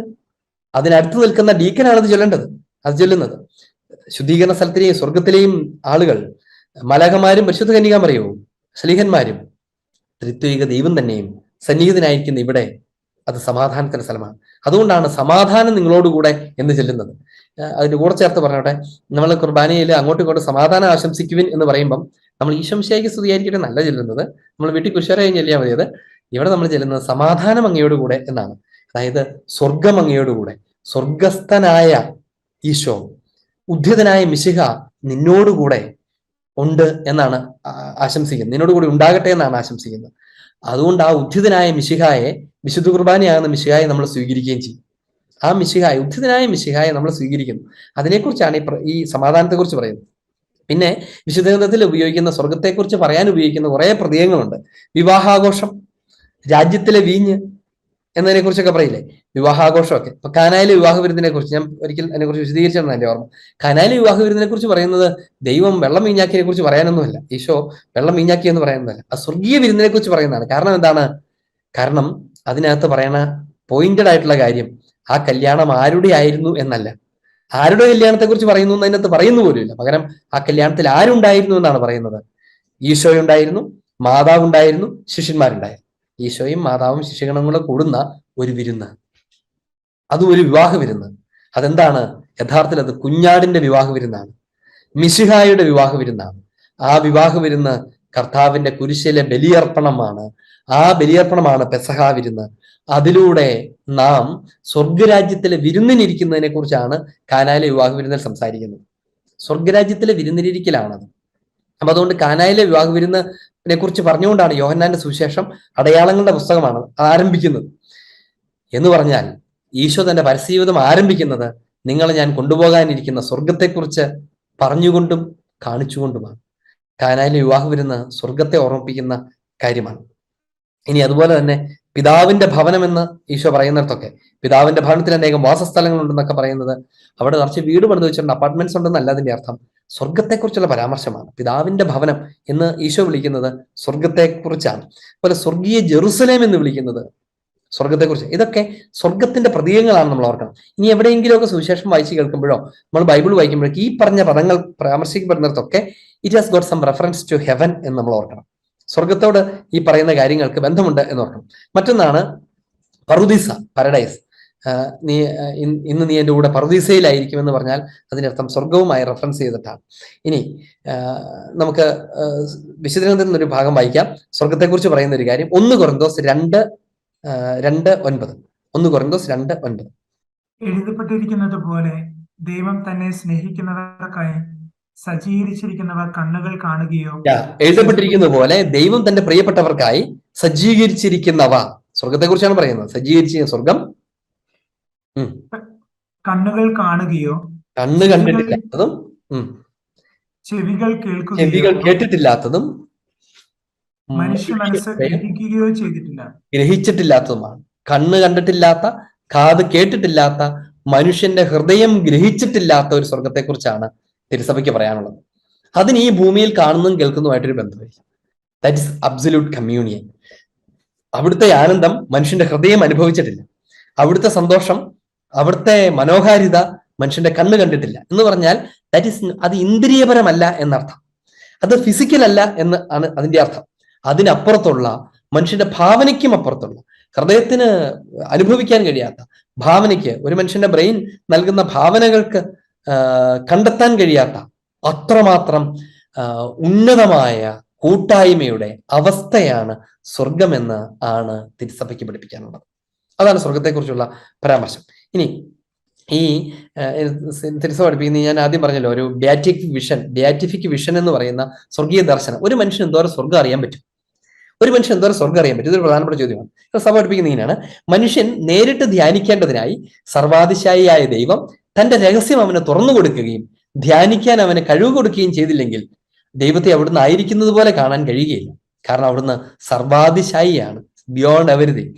സ്വർഗീയ മഹത്വത്തിലുള്ള ഈ ദൈവിക ധ്യാനത്തെ സഭ സൗഭാഗ്യ ദർശനം എന്ന് വിളിക്കുന്നു. എന്ന് പറയാൻ ഒരു മനുഷ്യന് സ്വർഗത്തെക്കുറിച്ച് ചിന്തിക്കാൻ കഴിയും, സ്വർഗത്തെക്കുറിച്ച് ധ്യാനിക്കാൻ കഴിയും. തിരുസഭ സ്വർഗത്തെക്കുറിച്ചുള്ള പ്രബോധനത്തിന്റെ അവസാനത്തെ ഒരു ഭാഗത്ത് ഇങ്ങനെ പഠിപ്പിക്കുകയാണ്: അനുഗ്രഹീതർ, അതായത് സ്വർഗവാസികൾ എന്ന് പറയുന്നത്, അനുഗ്രഹീതർ സ്വർഗത്തിലെ മഹത്വത്തിൽ മറ്റു മനുഷ്യരെയും സർവ്വസൃഷ്ടികളെയും സംബന്ധിച്ചുള്ള ദൈവഹിതം നിറവേറ്റുന്ന കൃത്യം സസന്തോഷം തുടർന്നുകൊണ്ടിരിക്കുന്നു. അവർ ക്രിസ്തുവിനോട് കൂടെ ഭരിക്കുന്നു, അവിടുത്തോട് കൂടെ അവർ എന്നേക്കും ഭരിക്കും. അവർ ദൈവത്തോടു കൂടെ എന്നേക്കുമായിരിക്കും. അതാണ് സ്വർഗം. അതിൽ കൂടുതലൊന്നും സ്വർഗത്തെക്കുറിച്ച് പറയേണ്ടതില്ല എന്നുള്ളതാണ്. ഒരുപക്ഷെ സ്വർഗത്തെക്കുറിച്ച് പറയാൻ തുടങ്ങിയപ്പോൾ നമ്മുടെ മനസ്സിലുണ്ടായിരുന്ന വിചാരങ്ങൾ എന്താണ്? അതിന്റെ പ്രത്യേകതകളെക്കുറിച്ച്, അതിനകത്ത് ഇന്ന കാര്യങ്ങളുണ്ടാവും, ഇവിടെ ഇതുണ്ടാവില്ല, അവിടെ അതായിരിക്കും ഉണ്ടാവുക എന്നതിനെ കുറിച്ചാണ്. അങ്ങനത്തെ കാര്യങ്ങളൊന്നുമല്ല അതിന്റെ ഏറ്റവും ഇന്റേണൽ ആയിട്ടുള്ള കാര്യം. ഹെവൻ എന്ന് പറയുന്നത് ദൈവിക യാഥാർത്ഥ്യമാണ് എന്നാണ് വിശുദ്ധ ഗ്രന്ഥത്തിൽ പഠിപ്പിക്കാനുള്ളത്. അത് കൂട്ടായ്മയുടെ യാഥാർത്ഥ്യമാണ് എന്നാണ് പഠിപ്പിക്കാനുള്ളത്. ഈ സ്വർഗം എന്ന് പറയുന്നത് അത് ഒരു ഭൗമിക കാര്യമോ അല്ലെങ്കിൽ മനുഷ്യന്റെ ഇന്ദ്രിയങ്ങളുടെ ആസ്വാദനത്തിന്റെ, രുചിയുള്ള ഭക്ഷണം, നല്ല കാഴ്ചകൾ, ത്വക്കിന്റെ സന്തോഷം തുടങ്ങിയ കാര്യങ്ങളൊന്നുമല്ല. അതിൻ്റെയൊക്കെ അപ്പുറത്തുള്ള അതീന്ദ്രിയമായ, സ്വർഗീയമായ, അഭൗമികമായ എക്സിസ്റ്റൻസ് ആണ് സ്വർഗം എന്നാണ് തിരുസഭയ്ക്ക് സ്വർഗത്തെക്കുറിച്ച് പഠിപ്പിക്കാനുള്ളത്. ആ സ്വർഗം പുണ്യവാന്മാരുടെ കൂട്ടായ്മയാണ്, വിശുദ്ധിയുടെ പൂർണ്ണതയാണ്, പരിശുദ്ധിയുടെ പരിപൂർണതയാണ് സ്വർഗം എന്ന് വിളിക്കുന്നത്. പരിപൂർണമായും വിശുദ്ധീകരിക്കപ്പെട്ടത്. അപ്പൊ അതിൽ നമുക്ക് മനസ്സിലാക്കാവുന്ന ഒത്തിരി കാര്യങ്ങളുണ്ട്. പരിശുദ്ധി നമുക്കറിയാലോ, വിശുദ്ധിയാണ് സന്തോഷത്തിന്റെ ആധാരം. തിന്മ ചെയ്യുന്നവന് ദുഃഖമാണ്, നന്മ ചെയ്യുന്നവന് സന്തോഷമാണ്, വലിയ നന്മ ചെയ്യുന്നവന് ആനന്ദമാണ്. അപ്പോൾ പരിശുദ്ധിയിലേക്ക് പ്രവേശിക്കുന്നവർക്ക് മനുഷ്യന് അനുഭവിക്കാൻ കഴിയുന്നതിന്റെ എക്സ്ട്രീം ആനന്ദമാണ്, ബ്ലിസ്ഫുൾനെസ് ആണ്. അങ്ങനെയുള്ളവരുടെ കൂട്ടായ്മ ആനന്ദത്തിന്റെ അങ്ങേയറ്റമാണ്. യഥാർത്ഥത്തിൽ അങ്ങനെയുള്ള സ്വർഗീയ രഹസ്യമാണ് പരിശുദ്ധ സഭ നമുക്ക് വെളിപ്പെടുത്തി തരുന്ന സ്വർഗം. അത് നീ അവിടെ അനുഭവിക്കേണ്ടതാണ് എന്നാണ് അതിൻ്റെ ഉള്ളർത്ഥം. ദൈവം നമുക്കത് വെളിപ്പെടുത്തുന്നുണ്ട്, പക്ഷെ അത് മുഴുവനും ഉൾക്കൊള്ളാൻ നമുക്ക് കഴിയുകയുമില്ല. എന്നാൽ അത് ഉൾക്കൊള്ളാൻ കഴിയുന്ന അവസ്ഥയിലേക്ക് നമ്മളെ ഒരു നാൾ അവൻ രൂപാന്തരപ്പെടുത്തും. ആ രൂപാന്തരപ്പെടുത്തുമ്പോഴാണ് സ്വർഗത്തെ നമ്മളിപ്പോൾ പറഞ്ഞതുപോലെ, ഞാൻ ഈ 1 മണിക്കൂർ കഷ്ടപ്പെട്ട് പറഞ്ഞ പാഴ്വാക്കുകളുടെ അപ്പുറത്ത് അനുഭവിക്കാൻ കഴിയുന്നത്. അത് അനുഭവിക്കുന്നതുമായി ബന്ധപ്പെടുത്തിയാൽ ഒരു വാക്കുകൾ കൊണ്ട് പറയാൻ പറ്റുന്നത് പോലും സ്വർഗത്തിന് അടുത്തുപോലും എത്താൻ പറ്റില്ല. മറ്റ് ദൈവിക രഹസ്യങ്ങളെ കുറിച്ചൊക്കെ പറയുന്നതുമായി സ്വർഗത്തിനുള്ള ബുദ്ധിമുട്ട് എന്നാന്ന് ചോദിച്ചാൽ അത് വാക്കുകൾ കൊണ്ട് മനുഷ്യന്റെ ഭാഷയിൽ അവതരിപ്പിക്കാൻ പോലും കഴിയുകയില്ല എന്നുള്ള എളിമയുള്ള തിരിച്ചറിവാണ്.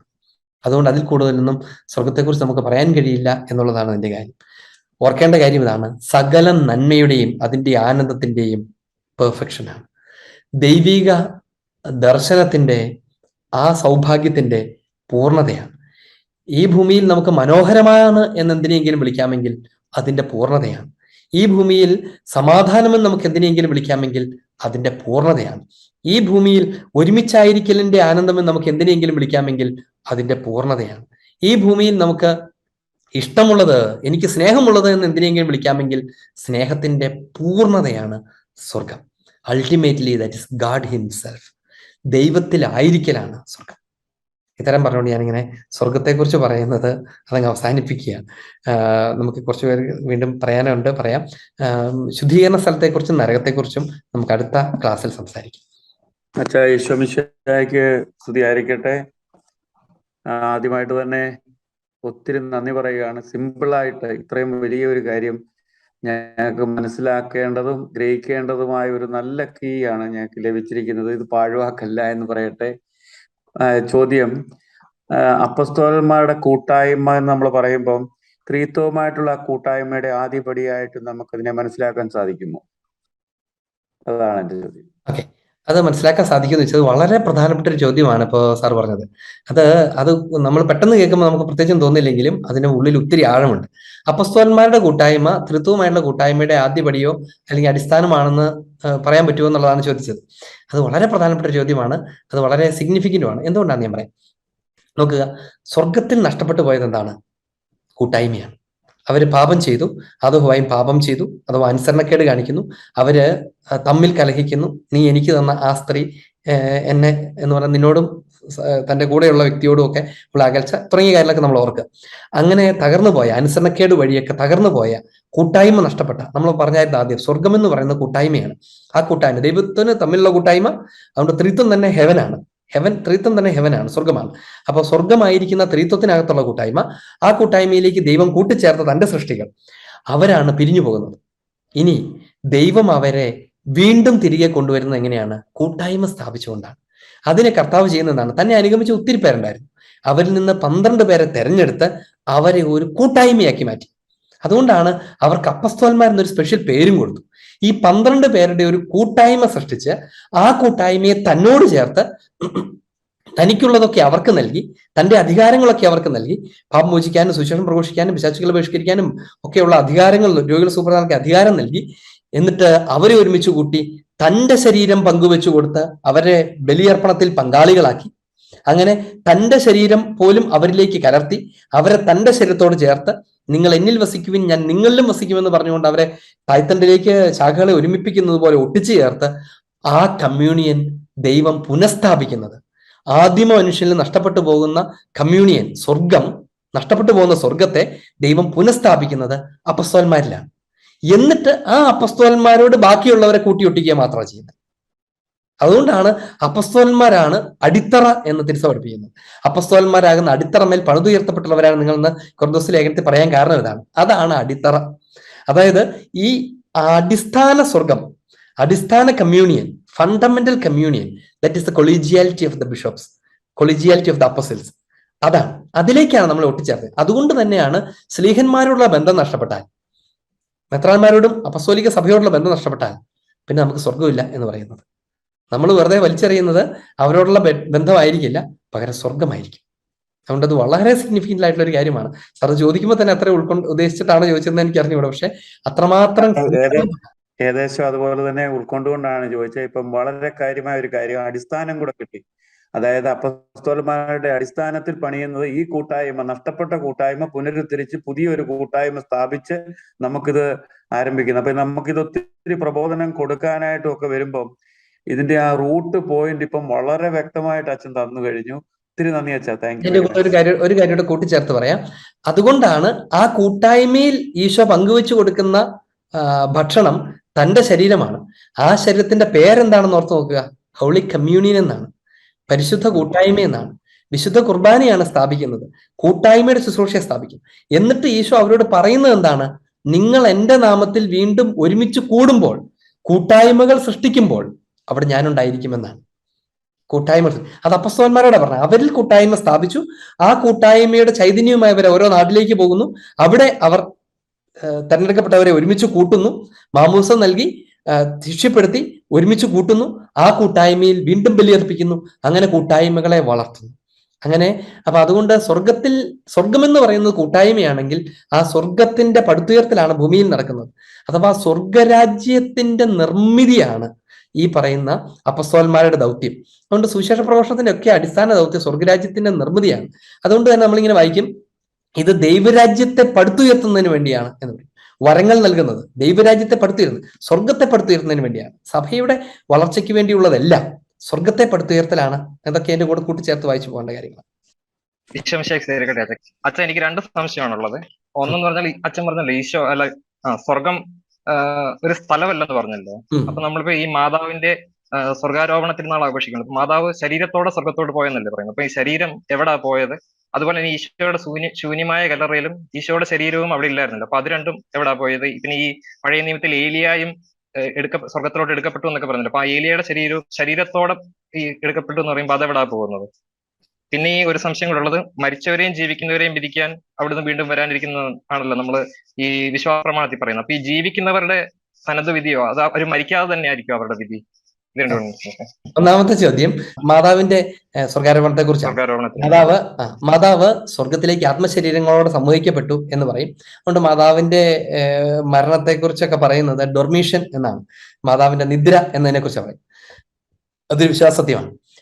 സത്യത്തിൽ എന്താണ് മാതാവിന്റെ സ്വർഗാരോഹണം എന്ന് പറയുന്നത്? സ്വർഗാരോപണമാണ്, സ്വർഗാരോഹണമല്ല. സ്വർഗാരോഹണം മിശിഹായുടേതാണ്, സ്വർഗ ആരോപണം എന്നാണ് മാതാവ്. ഇനി സത്യത്തിൽ മാതാവിന്റെ സ്വർഗാരോപണം എന്ന് പറയുന്നത് യുഗാന്ത്യത്തിൽ നമുക്ക് എന്ത് സംഭവിക്കാനിരിക്കുന്നു അത് നേരത്തെ നടന്നു എന്ന് മാത്രമേ ഉള്ളൂ. യുഗാന്ത്യത്തിൽ നമുക്ക് എന്ത് സംഭവിക്കാനിരിക്കുന്നു അത് നേരത്തെ നടന്നു. യുഗാന്ത്യത്തിൽ നമുക്ക് എന്താണ് സംഭവിക്കാനിരിക്കുന്നത്? നമ്മുടെ മരണത്തിൽ എന്താ സംഭവിക്കുന്നത് നമ്മൾ പണ്ട് പഠിച്ചിട്ടുണ്ട് അല്ലെ, ഈ മുൻ ക്ലാസ്സുകളിലൊക്കെ നമ്മൾ പറഞ്ഞിട്ടുണ്ട്. ആത്മാവ് ശരീരവും വേർപെടുന്നു, ആത്മാവ് ദൈവത്തിന്റെ പ്രപഞ്ചത്തിലേക്ക് ട്രാൻസ്ഫോം ചെയ്യപ്പെടുന്നു, അത് മാറുന്നു. ആലങ്കാരികമായി CCCയിൽ എഴുതുന്നത് ഇങ്ങനെയാണ്: ആത്മാവ് ദൈവത്തെ കണ്ടുമുട്ടാനായി യാത്രയാകുന്നു എന്ന് പറഞ്ഞാൽ യാത്ര പോകുന്നതല്ല, മാറുന്നു. ശരീരം പുനരുത്ഥാനത്തിനായി ഈ ഭൂമിയിൽ പ്രത്യേകമായ വിധത്തിൽ കാത്തിരിക്കുന്നു എന്ന് പറഞ്ഞാൽ അവിടെ പോയി സ്ഥലത്ത് ഇരിക്കുന്നു എന്നല്ല, ഭൂമിയിൽ ഡിസൻറ്റഗ്രേറ്റ് ചെയ്യുന്നു, നമുക്ക് കാണാൻ മേലാത്തൊരവസ്ഥയിലേക്ക് മാറുകയും എന്നാൽ ആ ശരീരത്തിന്റെ എക്സിസ്റ്റൻസ്, അസ്തിത്വം ഇവിടെ ഉണ്ടായിരിക്കുകയും ചെയ്യുന്നു. ഇങ്ങനെ പിരിഞ്ഞിരിക്കുന്നു. യുഗാന്ത്യത്തിൽ എന്താണ് സംഭവിക്കുന്നത്? ഇത് രണ്ടും വീണ്ടും കൂടിച്ചേരുകയും ആ വ്യക്തി പൂർണ്ണമാവുകയും ചെയ്യും. ഇത് യുഗാന്ത്യത്തിലാണ് നടക്കുന്നത്. എന്നാൽ പരിശുദ്ധ കന്യകാമറിയം, നമ്മൾ അടുത്ത ചാപ്റ്ററിൽ നമ്മൾ കൂടുതൽ ശ്രദ്ധിച്ച് പഠിക്കാം, മറിയത്തെക്കുറിച്ച് പഠിപ്പിക്കും. മറിയത്തെക്കുറിച്ച് പഠിക്കുമ്പോൾ ഒന്നാമത്തെ കാര്യം മറിയം തിരുസഭയുടെ മിനിയേച്ചറാണ് എന്നുള്ളതാണ്. സഭയ്ക്ക് എന്താണ് ഭാവിയിൽ സംഭവിക്കാൻ പോകുന്നത്, സഭയുടെ ഭാഗതയം എന്താണെന്നുള്ള മറിയത്തിലാണ് കാണപ്പെടുന്നത്. എന്താണത്? സഭ ഭാവിയിൽ എന്ത് സംഭവിക്കുമോ അത് മറിയത്തിന് ആദ്യമേ സംഭവിച്ചു എന്നുള്ളതാണ്. എന്ന് പറഞ്ഞാൽ ആത്മാവും ശരീരവും നമ്മൾ ഉദ്ധാനം ചെയ്യുമ്പോൾ എങ്ങനെ ഒരുമിച്ചാകുമോ എന്നതുപോലെ തന്നെ ഒന്നായി തീരുകയും സ്വർഗത്തിലായിരിക്കുകയും ചെയ്യുന്നു എന്നാണ്. മാതാവിന്റെ ഈ ഭൗതിക ശരീരമല്ല സ്വർഗത്തിലേക്ക് പോയിരിക്കുന്നത്. That is impossible. കാരണം ഒരു നോൺ മെറ്റീരിയൽ, ഇമ്മെറ്റീരിയൽ വേൾഡിലേക്ക് എങ്ങനെയാണ് ഒരു മെറ്റീരിയൽ ലിമിറ്റഡ് ബോഡി ചെല്ലുക? അല്ലെ, ഈ ശരീരത്തിന്റെ കാര്യം ഓർത്തേ. ഈ ശരീരത്തിന് ഭക്ഷണം വേണം, ഇതിന്റെ സെല്ലുകൾ ഏജ്ഡ് ആകും, ഇതിനകത്ത് രക്തവും ഇതൊക്കെ ഉണ്ട് അല്ലെ, അതിന് ഒത്തിരി ലിമിറ്റേഷൻസ് ഉള്ള ഒരു ബയോളജിക്കൽ ഒരു എൻറ്റിറ്റിയാണ് ഈ ശരീരം. പക്ഷെ അതിന്റെ സത്തയിൽ ദർ ഇസ് എ ബോഡി. അതുകൊണ്ട് ഈ ശരീരമല്ല, മാതാവും സ്വാഭാവികമായി മരിക്കുകയും എന്നിട്ട് ഉത്ഥാനത്തിൽ നമുക്ക് സംഭവിക്കേണ്ടത് മാതാവ് ഉത്ഥാനം ചെയ്യാനിരിക്കുന്നവരുടെ ആദ്യത്തെ, മനുഷ്യരിൽ നിന്നുള്ള ആദ്യത്തെ ഫലമായി എന്നതുപോലെ ഈശോയാണ് ആദ്യ ഫലം. പക്ഷെ പൂർണ്ണ മനുഷ്യരായിരിക്കുന്ന ഒരാളുടെ ആദ്യ ആൾ എന്നുള്ള നിലയ്ക്ക്, പ്രതീകം എന്നുള്ള നിലയ്ക്ക് മറിയം സ്വർഗത്തിലായിരിക്കുകയും ചെയ്യുന്നു എന്നാണ് അതിന്റെ അർത്ഥം. അല്ലാതെ മറിയത്തിന്റെ ആ ശരീരത്തോടു കൂടെ സ്വർഗത്തിലേക്ക് പോയി എന്നല്ല. അതായത് ഈശോയെ സംബന്ധിച്ച ആ ഉദരത്തോടുകൂടെ സ്വർഗത്തിലേക്ക് പോയി എന്നല്ല അതിന്റെ അർത്ഥം. മാതാവ് സ്വർഗീയ ശരീരത്തോടുകൂടെ, മഹത്വീകൃത ശരീരത്തോടുകൂടെ സ്വർഗത്തിലാണ് എന്നാണ് അതിന്റെ അർത്ഥം. ഇനി അപ്പൊ ശരീരത്തിന് എന്ത് സംഭവിക്കും? ആ ശരീരം തന്നെയാണ് ഉദ്ധിത ശരീരമായി മാറുന്നത് എന്നാണ് അതിന്റെ അർത്ഥം. നമ്മൾ മുമ്പ് ഉത്ഥാനത്തെ കുറിച്ച് പറഞ്ഞപ്പോൾ നമ്മൾ പഠിച്ചിട്ടുണ്ട്, ഈ ശരീരം വേറെ ശരീരം, രണ്ട് ശരീരമല്ല. അത് മരിക്കുന്ന ഒരു ശരീരം, പിന്നെ ഉത്ഥാനത്തിൽ വേറൊരു ശരീരം, അങ്ങനെയല്ല. ഈ ശരീരം തന്നെയാണ് ട്രാൻസ്ഫിഗർ ചെയ്തിട്ട്, രൂപാന്തരീകരണം വന്നിട്ട് ആത്മാവിനോട് ചേരുന്നത്. അതുകൊണ്ടാണ് ഈ ശരീരം ഇനിമേൽ ഇവിടെ കാണുകയില്ലാത്തത്. ഈശോയുടെ അതേ ശരീരം തന്നെയാണ് രൂപാന്തരം പ്രാപിച്ചത്. അതുകൊണ്ടാണ് ആ പഴയ ശരീരം അവിടെ കിടക്കുന്നില്ലാത്തത്. ശൂന്യമായ കല്ലറ എന്ന് പറയാൻ കാരണം അതാണ്. ഈശോയുടെ ആത്മാവ് ഉയർത്തുപോയി എന്നല്ല, ഈശോയുടെ ശരീരവും മഹത്വീകൃത ശരീരമായി രൂപാന്തരം പ്രാപിച്ചു. ഈശോയുടെ ആത്മാവും ദൈവിക ആത്മാവും അതിനോട് ഒരുമിച്ച് ചേർന്നു. അങ്ങനെ ഈശോ ഉദ്ധിതനായ മിശിഹായായി മാറി. അതാണ് അതിന്റെ കാര്യം, ഒന്നാമത്തേത്. രണ്ടാമത്തേത് എന്നായിരുന്നു വീണ്ടും വരാനിരിക്കുന്ന മരിച്ചവരെയും ജീവിക്കുന്നവരെയും വിധിക്കാൻ വരുന്നു. അപ്പൊ ജീവിക്കുന്നവർക്ക് തനത് വിധി ഉണ്ടോ? അവരുടെ വിധി എങ്ങനെയായിരിക്കും? ജീവിക്കുന്നവർ ആ നിമിഷം മരിക്കും, എന്നിട്ടാണ് വിധി. അങ്ങനെയാണ് അതിന്റെ അർത്ഥം. കാരണം മരിക്കുമ്പോഴാണ്, അഥവാ അവരുടെ ജീവിതത്തിന് എൻഡ് ഉണ്ടാകുമ്പോഴാണ് അവരുടെ അൾട്ടിമേറ്റ് ഡിസിഷൻ എന്ന് പറയുന്ന കാര്യം ഉണ്ടാകുന്നത്. മരിക്കുന്നില്ലെങ്കിൽ അവർക്ക് മരിക്കുന്നത് വരെയും ഡിസിഷൻ എടുക്കാനുള്ള ടൈം കിടക്കുകയാണ്. ശരിയല്ലേ? മരിക്കുന്നവരെയും ഡിസിഷൻ എടുക്കാനുള്ള സമയം കിടക്കുകയാണ് എന്ന് പറഞ്ഞാൽ ഡിസിഷൻ എടുക്കാനല്ല, ഡിസിഷനെ ചേഞ്ച് ചെയ്യാൻ പോലുള്ള സമയം. ഇപ്പൊ നമ്മൾ പാപം ചെയ്തിരിക്കുന്ന ഒരു വ്യക്തി മനസാന്തരപ്പെടാനുള്ള സമയം പോലും കിടക്കാം. മരണമെന്ന് വിളിക്കുന്ന നിമിഷം. നമ്മൾ അതുകൊണ്ടാണ് CCC ഇവിടെ 1021 ഇങ്ങനെ വായിച്ചു, ക്രിസ്തുവിൽ വെളിവാക്കപ്പെട്ട കൃപാവരത്തെ സ്വീകരിക്കുന്നതിനോ തിരസ്കരിക്കുന്നതിനോ സാധ്യമായ സമയം എന്ന നിലയിലുള്ള മനുഷ്യജീവിതത്തിന്റെ അവസാനത്തെയാണ് മരണം എന്ന് വിളിക്കുന്നത് എന്നൊക്കെ നമ്മൾ കണ്ടുപിടിച്ചത്. അപ്പൊ ആ ടൈം അങ്ങ് തീരുക.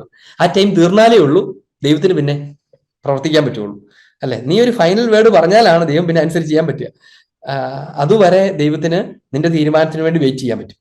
നീ തീരുമാനിക്കുകയാണ്, ആ തീരുമാനത്തിന്റെ അവസാനം, ഇനിമേൽ നിനക്കൊരു തീരുമാനം എടുക്കാൻ കഴിയാത്ത അവസ്ഥ, അതായത് മരണം, അതുണ്ടാകണം. ജീവിച്ചിരിക്കുന്നവർക്കും മരിച്ചവർക്ക് ഓൾറെഡി അങ്ങനെ. വ്യക്തമായോ?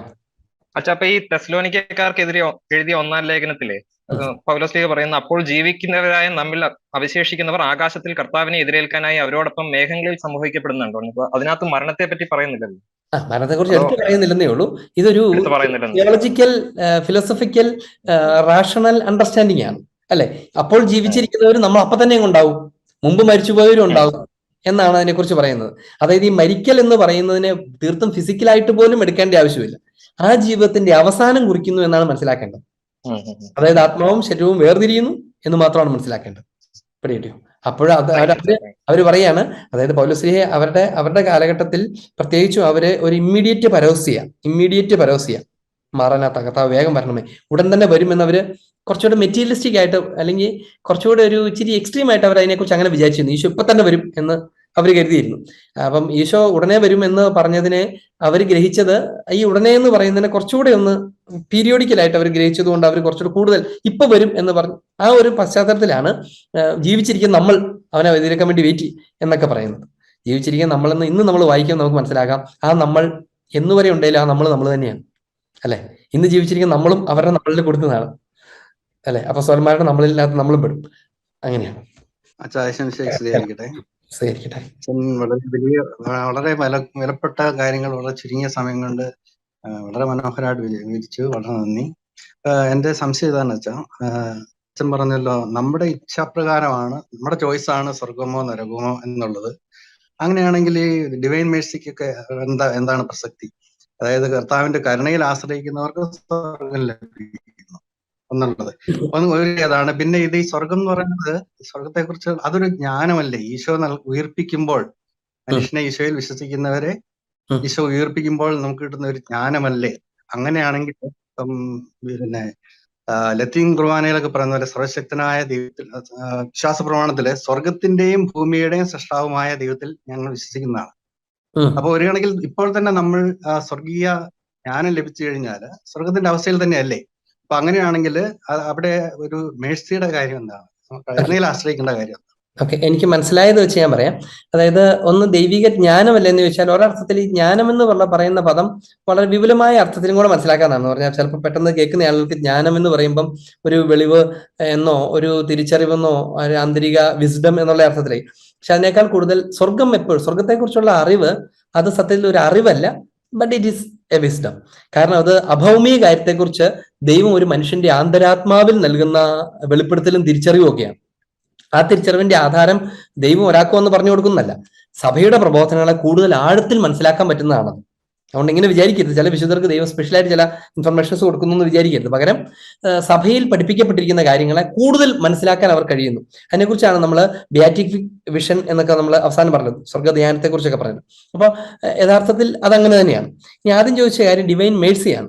അപ്പം വിധിയാളനായ ദൈവത്തിന്റെ കാരുണ്യം, ഇത് അവന്റെ തീരുമാനമാണെങ്കിൽ പിന്നെ ദൈവത്തിന്റെ കാരുണ്യത്തിന് എന്താണ് വില എന്ന് നമുക്ക് പെട്ടെന്ന് ചോദിക്കാൻ തോന്നാൻ സാധ്യതയുണ്ട്. എന്താണ് നമ്മൾ പറഞ്ഞതിന്റെ അർത്ഥം? കാരുണ്യത്തെക്കുറിച്ച് ഡിവൈൻ മേഴ്സിയെ നമ്മളൊന്ന് കൃത്യമായി മനസ്സിലാക്കണം. ഡിവൈൻ മേഴ്സി എന്ന് പറയുന്നത് ദൈവത്തിന്റെ കരുണ. ഞാൻ ആ വാക്ക് അങ്ങനെ ഉപയോഗിച്ചുകൊണ്ട് തന്നെയാണ് പറഞ്ഞത്. എനിക്ക് സ്വർഗത്തിൽ പോകണ്ട, എനിക്ക് നിന്റെ കൂടെ വേണ്ട എന്ന് തീർത്ത് പറയുന്ന ഒരാളോട്, ഓക്കെ, നീ അങ്ങനെ ചെയ്തു എന്ന് പറയുന്നതും ദൈവത്തിന്റെ കരുണയാണ്. ഇപ്പൊ ഉദാഹരണത്തിന് ധൂർത്തപുത്രന്റെ പിതാവിന്റെ കാര്യം ഓർക്കുക. അവിടുന്ന് ആ പിതാവ് കാരുണ്യവാനായ പിതാവാണ്. അവൻ പറയാണ് അപ്പന്റെ സ്വത്ത് എനിക്കിതാ, എനിക്ക് കിട്ടാനുള്ളതല്ലേ. ഞാൻ പറയുന്നത് അപ്പൻ മരിക്കുമ്പോഴാണ് ആ സ്വത്ത് വിഭജിക്കാൻ പാടുള്ളൂ എന്നുള്ളതാണല്ലോ യഹൂദ പാശ്ചാത്തലം. അപ്പം നീ മരിച്ചാലും കുഴപ്പമില്ല, ഇങ്ങ് തന്നേരെ എന്ന് പറഞ്ഞ് മേടിച്ചുകൊണ്ട് പോകുമ്പോൾ പോലും പ്രത്യയം വിട്ട് അവനെ തുറുങ്കിലടയ്ക്കാൻ അധികാരമുള്ള ഈ അപ്പൻ, യജമാനൻ, പ്രതിമാരങ്ങൾ അത് ചെയ്യാതെ ആയിക്കോട്ടെ നീ പൊയ്ക്കോ എന്ന് പറയുന്നത് അപ്പന്റെ കാരുണ്യമാണ്. ഈ കാരുണ്യം അവൻ എടുക്കുന്ന ഡിസിഷനോട് കൊടുക്കുന്ന റെസ്പോൺസ് ആണ് ശരിക്കും. എന്ന് പറഞ്ഞാൽ ഞാനിതങ്ങനെ പറയാൻ കാരണം ഒരു നരകത്തിൽ പോകുന്ന ഒരാളെ കുറിച്ച് പറയാൻ വേണ്ടിയാണ്. നരകത്തിൽ ഒരാൾ പോകുമ്പം ദൈവം അവനോട് ക്രൂരതയല്ല കാണിക്കുന്നത്, കാരുണ്യമാണ് കാണിക്കുന്നത്. എന്ന് പറഞ്ഞാൽ അവന്റെ ഇഷ്ടവും തീരുമാനവും അതാണ്. ദൈവമാണ് അവന് സ്വാതന്ത്ര്യം കൊടുത്തത്, ഏതും ചൂസ് ചെയ്തോളും തീരുമാനിക്കാനുള്ള സ്വാതന്ത്ര്യം കൊടുത്തു. ആ സ്വാതന്ത്ര്യം കൊടുത്തിട്ട് ദൈവം ആ സ്വാതന്ത്ര്യം പിടിച്ചു മേടിച്ചാൽ എങ്ങനെ ഇരിക്കും? അത് അനീതിയായിരിക്കും. ആ സ്വാതന്ത്ര്യം ഉപയോഗിച്ച് അവന്റെ ജീവിതകാലം മുഴുവൻ എടുത്ത അവന്റെ തീരുമാനം എനിക്കിത് വേണ്ട എന്നാണെങ്കിൽ ദൈവം കരുണത്തോടെ പറയും, എന്നാൽ നരകത്തിലേക്ക് തന്നെ പോയിക്കോളൂ. നരകത്തിലേക്ക് അയക്കുന്നത് പോലും ദൈവത്തിന്റെ കാരുണ്യമാണ്. ഇനി കാരുണ്യവാനാണ് ദൈവം. ഡിവൈൻ മേഴ്സി ഉണ്ട്. ഈ മേഴ്സിയെ കുറിച്ച് നമ്മൾ ആദ്യം പറഞ്ഞു. ഈ മേഴ്സിക്ക് ഒരു എൻഡ് ഉണ്ട്. ആ എൻഡ് എവിടെയാണ്? ആ എൻഡ് മരണത്തിന്റെ നിമിഷം വരെയാണ്. മരിക്കുന്ന നിമിഷം വരെ ദൈവം കാരുണ്യവാനാണ്. അതായത് ഈ നല്ല കള്ളൻ അവൻ മരിക്കുന്നതിന്റെ തൊട്ട് മുൻപ് അവൻ കർത്താവെ എന്നെ അങ്ങയുടെ കൂടെ അവിടെ ആയിരിക്കും, എന്നെ ഓർക്കണമേ എന്ന് പറഞ്ഞാൽ അവിടെ വെച്ച് പോലും കാരുണ്യം കാണിക്കാൻ മാത്രം കാരുണ്യവാനാണ് ദൈവം.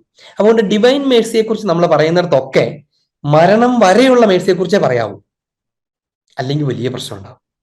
മരണം വരെയുള്ള മേഴ്സിയെ കുറിച്ചേ പറയാവൂ. കർത്താവ് കാരുണ്യവാനാണ് മനുഷ്യനോട് മരിക്കുന്നത് വരെ. മരിക്കുന്ന നിമിഷത്തിൽ ആ വ്യക്തി തന്റെ തീരുമാനത്തിനനുസരിച്ചുള്ള ശാശ്വതമായ പ്രതിഫലം സ്വീകരിക്കുന്നു എന്നതാണ് അതിന്റെ കാര്യം. ദൈവം ഇപ്പൊ ഉദാഹരണത്തിന് ദൈവം ഇവനായി സ്വർഗം എന്നാണ് തന്നോടുള്ള കൂട്ടായ്മ, അതാണ് സ്വർഗം, അത് ഒരുക്കി വെച്ചിരിക്കുന്നു. അത് വേണം എന്ന് തീരുമാനിച്ചുകൊണ്ട് അതിന് ചേർന്ന പ്രവൃത്തികളോടുകൂടെ മരിക്കുന്ന ഒരാൾ അത് സ്വീകരിക്കും, അല്ലാത്ത ആളെ സ്വീകരിക്കുകയില്ല. അപ്പൊ അതുകൊണ്ട് ദൈവത്തിന്റെ വിധിയെ ദൈവ കരുണ കൊണ്ട് മൂടരുത്. ദൈവത്തിന്റെ കരുണ കൊണ്ട് ദൈവത്തിന്റെ വിധിയെ ഇല്ലായ്മ ചെയ്യരുത്. ദൈവത്തിന്റെ മുഖം കരുണയുള്ള മുഖമാണ് ഈ ഭൂമിയിൽ. ദൈവത്തിന്റെ മുഖം, വിധിയാളനായ ദൈവത്തിന്റെ മുഖമാണ് യുഗാന്ത്യത്തിൽ, അഥവാ മരണത്തിന്റെ അപ്പുറത്ത്. മരണത്തിന്റെ അപ്പുറത്ത് നോക്കിയാൽ ദൈവത്തിന്റെ മുഖം വിധിയാളനാണ്, ജസ്റ്റ് ഗോഡാണ്, നീതിമാനായ ദൈവമാണ്. അത് ചെയ്തതിന് ന്യായമായിട്ട്, നന്മ ചെയ്തവന് ന്യായത്തിന്റെ പ്രതിഫലം, തിന്മ ചെയ്തതിന് തിന്മയുടെ പ്രതിഫലം. ന്യായാധിപനാണ്, ന്യായം നിവർത്തിക്കുന്നവനാണ്, നീതിമാനാണ്. പക്ഷേ ഓൺ ദ അതർ സൈഡ് ഇവിടെ വെച്ച് കാരുണ്യവാനാണ്. ധൂർത്തപുത്രൻ പോലും തിരിച്ചു വരുമ്പം, എല്ലാം മുടിപ്പിച്ചിട്ട് തിരിച്ചു വരുമ്പോഴും അവനെ പുതിയ വസ്ത്രങ്ങൾ അണിയിച്ച് മോതിരം അണിയിച്ച് സ്വീകരിക്കുന്ന കാരുണ്യവാനാണ്. അതുകൊണ്ട് ഡിവൈൻ മേഴ്സിയെ കുറിച്ച് പറയണം, ഡിവൈൻ ജസ്റ്റിസിനെ കുറിച്ച് പറയണം. രണ്ടിനെ ഒരുമിച്ചാക്കിയിട്ട് പറഞ്ഞില്ലെങ്കിൽ ബാലൻസ് തെറ്റും. ഡിവൈൻ മേഴ്സിയെ കുറിച്ച് മാത്രം പറഞ്ഞാൽ ബാലൻസ് തെറ്റും, ജഡ്ജ്മെന്റിനെ കുറിച്ച് മാത്രം പറഞ്ഞാലും ബാലൻസ്. രണ്ടിനെയും ചേർത്ത് പറയണം. ഒരു നാണയത്തിന്റെ രണ്ട് വശമാണിത്, ഇപ്പുറത്ത് മേഴ്സി, അപ്പുറത്ത് ജസ്റ്റിസ്. അച്ഛാ, എനിക്ക് ഡൗട്ട് ഉള്ളത്, ഞാൻ ഇടയ്ക്ക് ഒരു അച്ഛന്റെ നേരത്തെ ഒരു വീഡിയോയിൽ ഒരു പോർഷൻ ഇങ്ങനെ കണ്ടായിരുന്നു. അപ്പൊ അച്ഛൻ കാൾ റാനറിനെ കോട്ട് ചെയ്ത് ഇങ്ങനെ ഒരു കാര്യം ഇങ്ങനെ പറഞ്ഞായിരുന്നു, എസ്പെഷ്യലി റിഗാർഡിങ് നമുക്ക് ഈ സ്വർഗത്തിൽ ചേർക്കപ്പെടുന്നവരുടെ ഒരു കൂട്ടായ്മയെ പറ്റി. അപ്പം ഞാൻ ഈ ഇടയ്ക്ക് കുറച്ച് ഡോക്യുമെന്റ്സ് ഇങ്ങനെ വായിച്ചപ്പം അതിനകത്ത് സഭ ഇത്രയും കുറച്ച് ഒരു വത്തിക്കാൻ ടൂറിന് മുമ്പ് വരെ പഠിപ്പിച്ചുകൊണ്ടിരുന്ന ഒരു കാര്യത്തിൽ നിന്ന് ഭയങ്കരമായിട്ടൊരു വ്യതിചലിക്കപ്പെട്ടുള്ള ഒരു കാര്യമായിരുന്നു ഇങ്ങനെ കേട്ടത്. ഫോർ എക്സാമ്പിൾ, ഒരു കൗൺസിൽ ഓഫ് എങ്ങനെയായാലും അതിനെപ്പറ്റി അതിൽ പറഞ്ഞിരുന്നത് ഔട്ട്സൈഡ് ദ കാത്തലിക് ചർച്ച് നമുക്ക് സാൽവേഷൻ ഇല്ല എന്നുള്ള ഒരു കാര്യമായിരുന്നു. അപ്പൊ അതിൽ നിന്ന് ഇങ്ങോട്ട് വരുമ്പോഴത്തേക്ക് മാമോദിസ സ്വീകരിക്കപ്പെടാതെ മരിക്കുന്നവര് സ്വർഗത്തിൽ പോകുമെന്നുള്ള ഒരു സംശയത്തിൽ. അപ്പം ഇത്രയും ഞാൻ എൻ്റെ ഒരു ഞാൻ മനസ്സിലാക്കിയത്, ഞാൻ കുറച്ചുകൂടെ അതിന് മുമ്പുള്ള വത്തിക്കാൻ ടൂവിന് മുമ്പുള്ളത് വെച്ച് ഇങ്ങനെ കേട്ടതനുസരിച്ച് നാച്ചുറൽ ലോ അനുസരിച്ച് ഒരാൾ ജീവിക്കുന്നുണ്ടെങ്കിൽ കർത്താവ് ഒമ്നി പൊട്ടന്റ്, ഒമ്നി പ്രസന്റ്, ഒമ്നീഷ്യന്റ് ആയിട്ടുള്ള കർത്താവ് തന്നെ അവന് കത്തോലിക്ക സഭയിൽ ചേരാനായിട്ടുള്ള ഒരു മാർഗം ഒരുക്കി കൊടുക്കും എന്നാണ് കേട്ടിട്ടുള്ളത്. അപ്പം എന്നിട്ട് അവൻ റിജക്ട് ചെയ്ത് കഴിഞ്ഞാൽ അവൻ പോകും. പക്ഷെ അങ്ങനെ ഒരു നാച്ചുറൽ ലോ അനുസരിച്ച് ജീവിക്കാത്ത ഒരാൾക്ക് എങ്ങനെയായാലും സ്വർഗത്തിൽ പോകാൻ പറ്റത്തില്ല എന്നും ഇങ്ങനെ കേൾക്കുന്നുണ്ടായിരുന്നു. ഈ ചോദ്യത്തെ കുറിച്ച് നമ്മൾ 2 പ്രാവശ്യമെങ്കിലും നമ്മൾ സംസാരിച്ചിട്ടുണ്ട് അല്ലെ സോബിൻ? 2 പ്രാവശ്യം സംസാരിച്ചിട്ടുണ്ടെന്ന് എനിക്ക് ഓർമ്മയുണ്ട്. അതൊന്നുകൂടെ ഒന്ന് ആ ഒരു ഭാഗം ഒന്നുകൂടെ ഇട്ട് കൊടുക്കുകയാണെങ്കിൽ നല്ലതായിരിക്കും. പിന്നീട് ഞാൻ അതിനെ കുറിച്ച് അതുകൊണ്ട് വിശദീകരിച്ച് പറയുന്നില്ല. നമ്മൾ നേരത്തെ കൃത്യമായി പറഞ്ഞിട്ടുള്ളതാണ്. കാർലാനർ പറഞ്ഞ അനോണിമസ് ക്രിസ്ത്യൻസിന്റെ പറഞ്ഞ കാര്യത്തെ കുറിച്ച് ഞാൻ പറഞ്ഞിട്ടുണ്ട്. അത് ഞാൻ ഓർക്കുന്നുണ്ട്. ഒരു കാര്യം കൂടെ കാൾ റാനറിന് ആക്ച്വലി കാൾ റാനറിന്റെ കുറച്ച് കാര്യങ്ങൾ ഹ്യൂമാനി ജനറിസ് എന്ന് പറഞ്ഞൊരു ഇതിനകത്ത് നമ്മുടെ പയസ് 12th കണ്ടം ചെയ്തിട്ടുണ്ട്. അതുപോലത്തെ ഈ കാര്യങ്ങൾ എന്താന്ന് വെച്ചാൽ ഈ തിയോളജിയൻസ് എല്ലാം പറയുന്നത് മുഴുവനും സഭ സ്വീകരിക്കുന്ന ന്യൂവൽ തിയോളജിയുടെ ഒരു ഇനിഷ്യേറ്റർ ആയിരുന്നു കാൾ റാനർ. അപ്പൊ പുള്ളിക്കാരൻ പല എറേഴ്സും പഠിപ്പിച്ചതായിട്ട് ഇങ്ങനെ കാണുന്നുണ്ട്. അപ്പൊ നമ്മൾ അയാളെ കോട്ട് ചെയ്ത് നമുക്ക് സഭ പഠിപ്പിക്കുന്ന ഞാൻ അങ്ങനെയല്ല പറഞ്ഞേക്കുന്നത്. ഞാൻ ശരിയാണ്. അതായത് ഞാൻ കാൾ റാനർ അങ്ങനെ പറഞ്ഞിട്ടുണ്ട് എന്ന് മാത്രമാണ് പറഞ്ഞത്. അത് പറഞ്ഞ കൂട്ടത്തിലാണ് ഞാൻ ഈ കാര്യത്തെ കുറിച്ച് പറഞ്ഞത് ഇങ്ങനെയാണ്.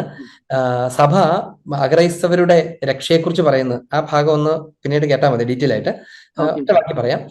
സഭയുടെ പ്രബോധനം എങ്ങനെയാണ്? ക്രിസ്തുവാണ് ഏകരക്ഷകനെന്നും സഭയാണ് ഏകരക്ഷാമാർഗമെന്നും അറിഞ്ഞിട്ടും ബോധ്യപ്പെട്ടിട്ടും അതിനെ ആശ്ലേഷിക്കാത്തവർ രക്ഷ പ്രാപിക്കുകയില്ല എന്ന നെഗറ്റീവ് സ്റ്റേറ്റ്മെന്റ് ആണ് സഭയ്ക്കുള്ളത്.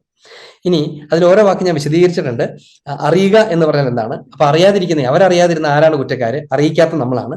അതുപോലെ ബോധ്യപ്പെടാതിരിക്കുന്ന ആള് ആരാണ് കുറ്റക്കാര്? ബോധ്യപ്പെടുത്താൻ പറ്റാത്ത നമ്മളാണ്. ഇപ്പൊ സുവിശേഷങ്ങൾ 4 സുവിശേഷങ്ങൾ പോലും 4 വിധത്തിൽ ബോധ്യപ്പെടുത്താനുള്ള ശ്രമങ്ങളായിരുന്നു. മത്തായിയുടെ സുവിശേഷം യഹൂദരെ ബോധ്യപ്പെടുത്താൻ, യോഹന്നാന്റെ സുവിശേഷം ഗ്രീക്ക് ജനതയെ ബോധ്യപ്പെടുത്താനുള്ള. അപ്പൊ അങ്ങനെ ബോധ്യപ്പെടുത്തുക എന്ന് പറയുന്ന കാര്യം, അപ്പം അറിയുകയും ബോധ്യപ്പെടുകയും ചെയ്തവരാണ് മാമോസ സ്വീകരിക്കാനും സഭയിൽ അംഗമാകാനും ആഗ്രഹിക്കുന്നില്ലെങ്കിൽ ആൾ രക്ഷ പ്രാപിക്കില്ല എന്ന് നമ്മൾ പറഞ്ഞാൽ. ഇനി അറിയുകയും ബോധ്യപ്പെടുകയും ചെയ്യാത്തവരെല്ലാം രക്ഷ പ്രാപിക്കുമോ എന്നുള്ളൊരു ചോദ്യം രണ്ടാമത് പറഞ്ഞാൽ അതിന്റെ ഉത്തരം എന്താണ്? രക്ഷ പ്രാപിക്കില്ല. അവർക്ക് എന്തൊക്കെ വേണം? അറിയുകയും ബോധ്യപ്പെടുകയും ചെയ്യാത്തവർ ഇനി പറയുന്ന കാര്യങ്ങൾ ചെയ്തിട്ടുണ്ടാവും. ഒന്ന്, അവർക്ക് കിട്ടിയിട്ടുള്ള ധാർമ്മിക പ്രബോധനം അനുസരിച്ച് അവർ ജീവിച്ചിട്ടുണ്ടാവും. ഏത് തരത്തിലാണ് അവർ കിട്ടിയേക്കണേ അതനുസരിച്ച് ജീവിച്ചിട്ടുണ്ടാവും. 2, അവരുടെ മനസാക്ഷി അവർ നിരന്തരം കേട്ടിട്ടുണ്ടാവണം. അവരുടെ മനസാക്ഷിക്ക് അനുസരിച്ച് അവർ ജീവിച്ചിട്ടുണ്ടാവണം. 3, അവർ സത്യദൈവത്തെ റിസർവേഷൻ കൂടാതെ, വിതൗട്ട് റിസർവേഷൻ, നിരന്തരം അന്വേഷിച്ചുകൊണ്ടിരുന്നിട്ടുണ്ടാവണം.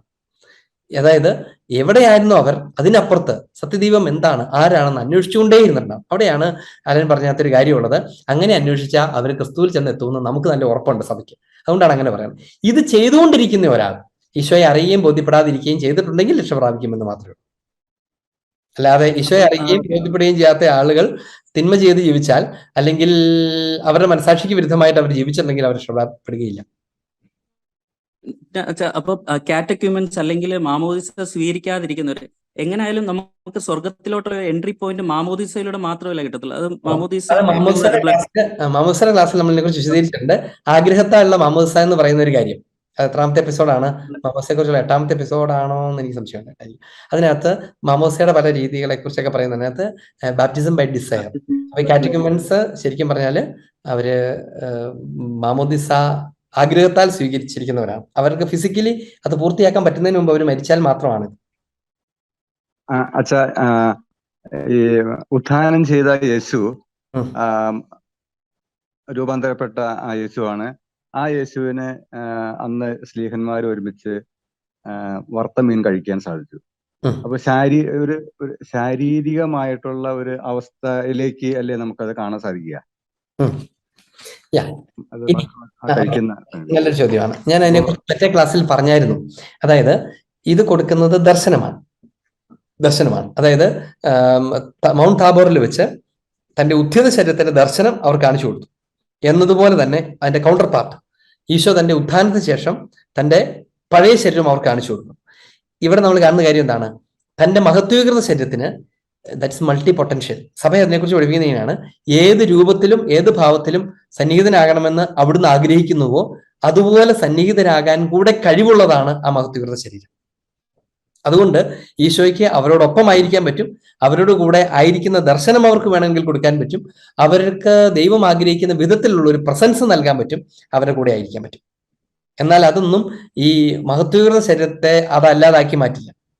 എങ്ങനെ എപ്പോൾ എങ്ങനെ ആയിരിക്കണമോ അങ്ങനെ ആയിരിക്കാൻ കഴിയുന്നതാണ് മിശിഹായുടെ ആ ശരീരം എന്ന് ഉത്ഥാനത്തെക്കുറിച്ചുള്ള ഭാഗത്ത് നമ്മൾ കഴിഞ്ഞ പ്രാവശ്യം അത് പറയുകയും ആ ടെക്സ്റ്റ് വായിച്ചു കേൾപ്പിക്കുകയും ചെയ്തിട്ടുണ്ടെന്നാണ് എൻ്റെ ഓർമ്മ. വായിക്കുകയും നമ്മൾ ചെയ്തിട്ടുണ്ട്. അപ്പൊ അതുകൊണ്ട് ആ അർത്ഥത്തിലാണ് അതിനെ മനസ്സിലാക്കേണ്ടത്. അച്ഛാ, ഈശോമിശിഹായ്ക്ക് സ്തുതിയായിരിക്കട്ടെ. ഈ വെളിപാടിൽ പറയുന്ന എന്താണ് നഗരങ്ങളുടെ സൂര്യകാന്തം കൊണ്ട് നിർമ്മിച്ചിരിക്കുന്നു, സ്വർണം കൊണ്ട് നിർമ്മിച്ച സ്ഫടിക തുല്യമാണ്, നിർമ്മലമാണെന്നൊക്കെ പറയുന്നത്, അതെന്താ അങ്ങനെ പറയുന്നത്? അതെല്ലാം ഇത് വെളിപാട് പുസ്തകം അത് അത് അത് എഴുതിയിരിക്കുന്ന രചനാശൈലി അപ്പക്കലിപ്റ്റിക് ലിറ്ററേച്ചർ ആണ്. അതൊരു പ്രതീകാത്മക രചനാശൈലിയാണ്. അപ്പൊ അതിനകത്ത് പറയുന്ന കാര്യങ്ങളൊക്കെ പ്രതീകാത്മകളിലൂടെയാണ് പറയുന്നത്. ഒരു റിയാലിറ്റിയെ പറയാനായിട്ട് ചില പ്രതീകങ്ങൾ ഉപയോഗിക്കും. ഉദാഹരണത്തിന് ശിരസിൽ 12 നക്ഷത്രങ്ങളുള്ള ഒരു സ്ത്രീ, ആരായിരിക്കും അത്? അത് 12 അപ്പസ്തോലന്മാരുടെ കൂട്ടായ്മയിലായിരിക്കുന്ന, അവരെ കൂട്ടായ്മയിലാക്കി ചേർത്തി നിർത്തുന്ന മാതാവാണ്.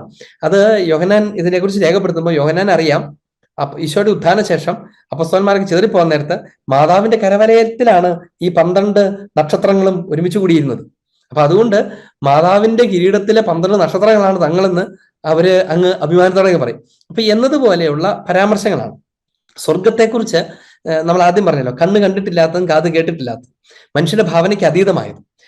അവിടെ വെച്ച് സ്വർഗത്തെക്കുറിച്ച് പറയാൻ മനുഷ്യന്റെ ഭാവനയ്ക്ക് എന്തോരം എത്താവോ അതിന്റെ വർണ്ണനകൾ അങ്ങ് ഉപയോഗിക്കുന്നു എന്ന് മാത്രം. പ്രതീകാത്മക വർണ്ണനകൾ ഉപയോഗിക്കുന്നു. അവിടെ കല്ലും ഡയമണ്ടും മരതകവും ഒന്നും പ്രധാനപ്പെട്ട കാര്യങ്ങളല്ല. പക്ഷെ ഈ ഭൂമിയിൽ അത് വിലപ്പെട്ടതായതുകൊണ്ട് ആ വിലപ്പെട്ടത് കൊണ്ടുണ്ടാക്കിയ ഒരു സ്വർഗം എന്ന മട്ടിലൊക്കെ ഒരു സ്വർഗത്തെ നാടകീയമായി, പ്രതീകാത്മകമായി, ഭാവനാപരമായി, പ്രതീകാത്മകമായി അവതരിപ്പിക്കുന്നതാണ് വെളിപാട് പുസ്തകത്തിലൊക്കെ കാണുന്നത്. വെളിപാട് പുസ്തകത്തെക്കുറിച്ച് നമ്മൾ കൂടുതൽ പറയാൻ നമുക്ക് ദൈവകൃപത്തിന്റെ സമയത്ത് it would be a long പഠനമായിരിക്കും അത് തീർച്ചയായിട്ടും. അപ്പൊ സമയം നമുക്ക് ഈ പറഞ്ഞ കാര്യങ്ങളൊക്കെ നമുക്ക് കുറച്ച് കൃത്യം എടുത്തു പറയാം. നമ്മൾ ഈ വചനത്തെക്കുറിച്ച് പഠിക്കാൻ പോകുന്ന ക്ലാസ്സുകളിലേക്കൊക്കെ അടുക്കാറായി. അപ്പൊ അതിനുവേണ്ടി പ്രാർത്ഥിച്ചൊരുങ്ങും കൂടി ചേർത്ത് നമുക്ക് കൂടുതൽ അതിനെക്കുറിച്ച് പറയാം. സ്വീകരിക്കട്ടെ. എഫെസോസ് 2:7 പറയുന്നു, അവിടുന്ന് യേശുക്രിസ്തുവിൽ നമ്മളോട് കാണിച്ച കാരണത്താൽ അവനാന്റെ കാര്യങ്ങളിൽ അവളുടെ സ്വർഗത്തിൽ ഇരുത്തുകയും ചെയ്തു എന്ന് പറയുന്നുണ്ട്. അവിടുന്ന് യേശുക്രിസ്തുവിൽ നമ്മളെ ഉയർപ്പിച്ച സ്വർഗത്തിൽ ഇരുത്തുകയും ചെയ്തു. അപ്പൊ നമ്മുടെ വ്യക്തിത്വം മഹത്വപൂർണമായ യേശുവിലല്ലേ? എഫെസോസ് 2:5-6 ഇങ്ങനെയാണ്. അപരാധങ്ങൾ മൂലം നമ്മൾ മരിച്ചവരായിരിക്കും, യേശുക്രിസ്തുവിനോട് കൂടെ നമ്മെ ജീവിപ്പിച്ചു, കൃപയാലാണ് രക്ഷിതരായത്.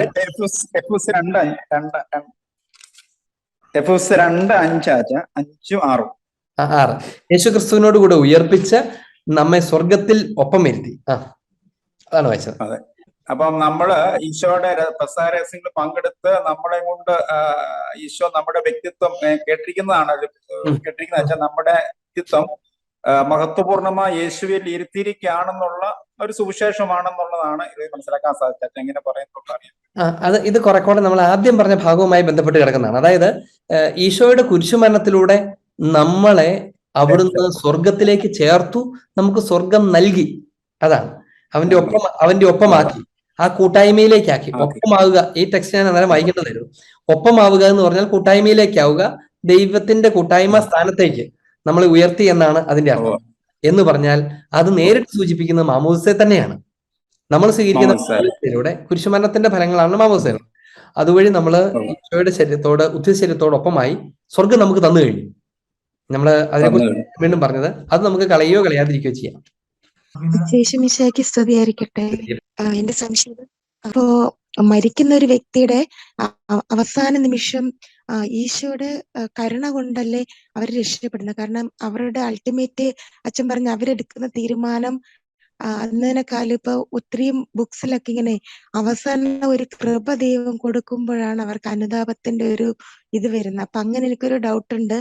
എന്നുവെച്ചാല് നമ്മുടെ ദൈവത്തിന്റെ കൃപ ഉണ്ടെങ്കിൽ അയാൾക്ക് അനുദപിക്കണം. തീർച്ചയായും നമ്മളത് വളരെ ചുമ്മാ സിമ്പിൾ ആയിട്ട് ആളുകൾ പറയുന്നതിന്റെ ഒരു ഭാഗമാണ്. പക്ഷെ ശരിക്കും എന്താണ്? ദൈവത്തിന്റെ അൾട്ടിമേറ്റ് കരുണയാണ് കർത്താവ് തന്റെ ആത്മാർപ്പണത്തിലൂടെ, കുരിശുമരണത്തിലൂടെ നൽകിയത്. അതായത് മനുഷ്യനെ സ്വർഗത്തിലേക്ക് സ്വീകരിക്കാൻ തീരുമാനിച്ചതിനേക്കാളും വലിയ കരുണ എന്തുണ്ട്?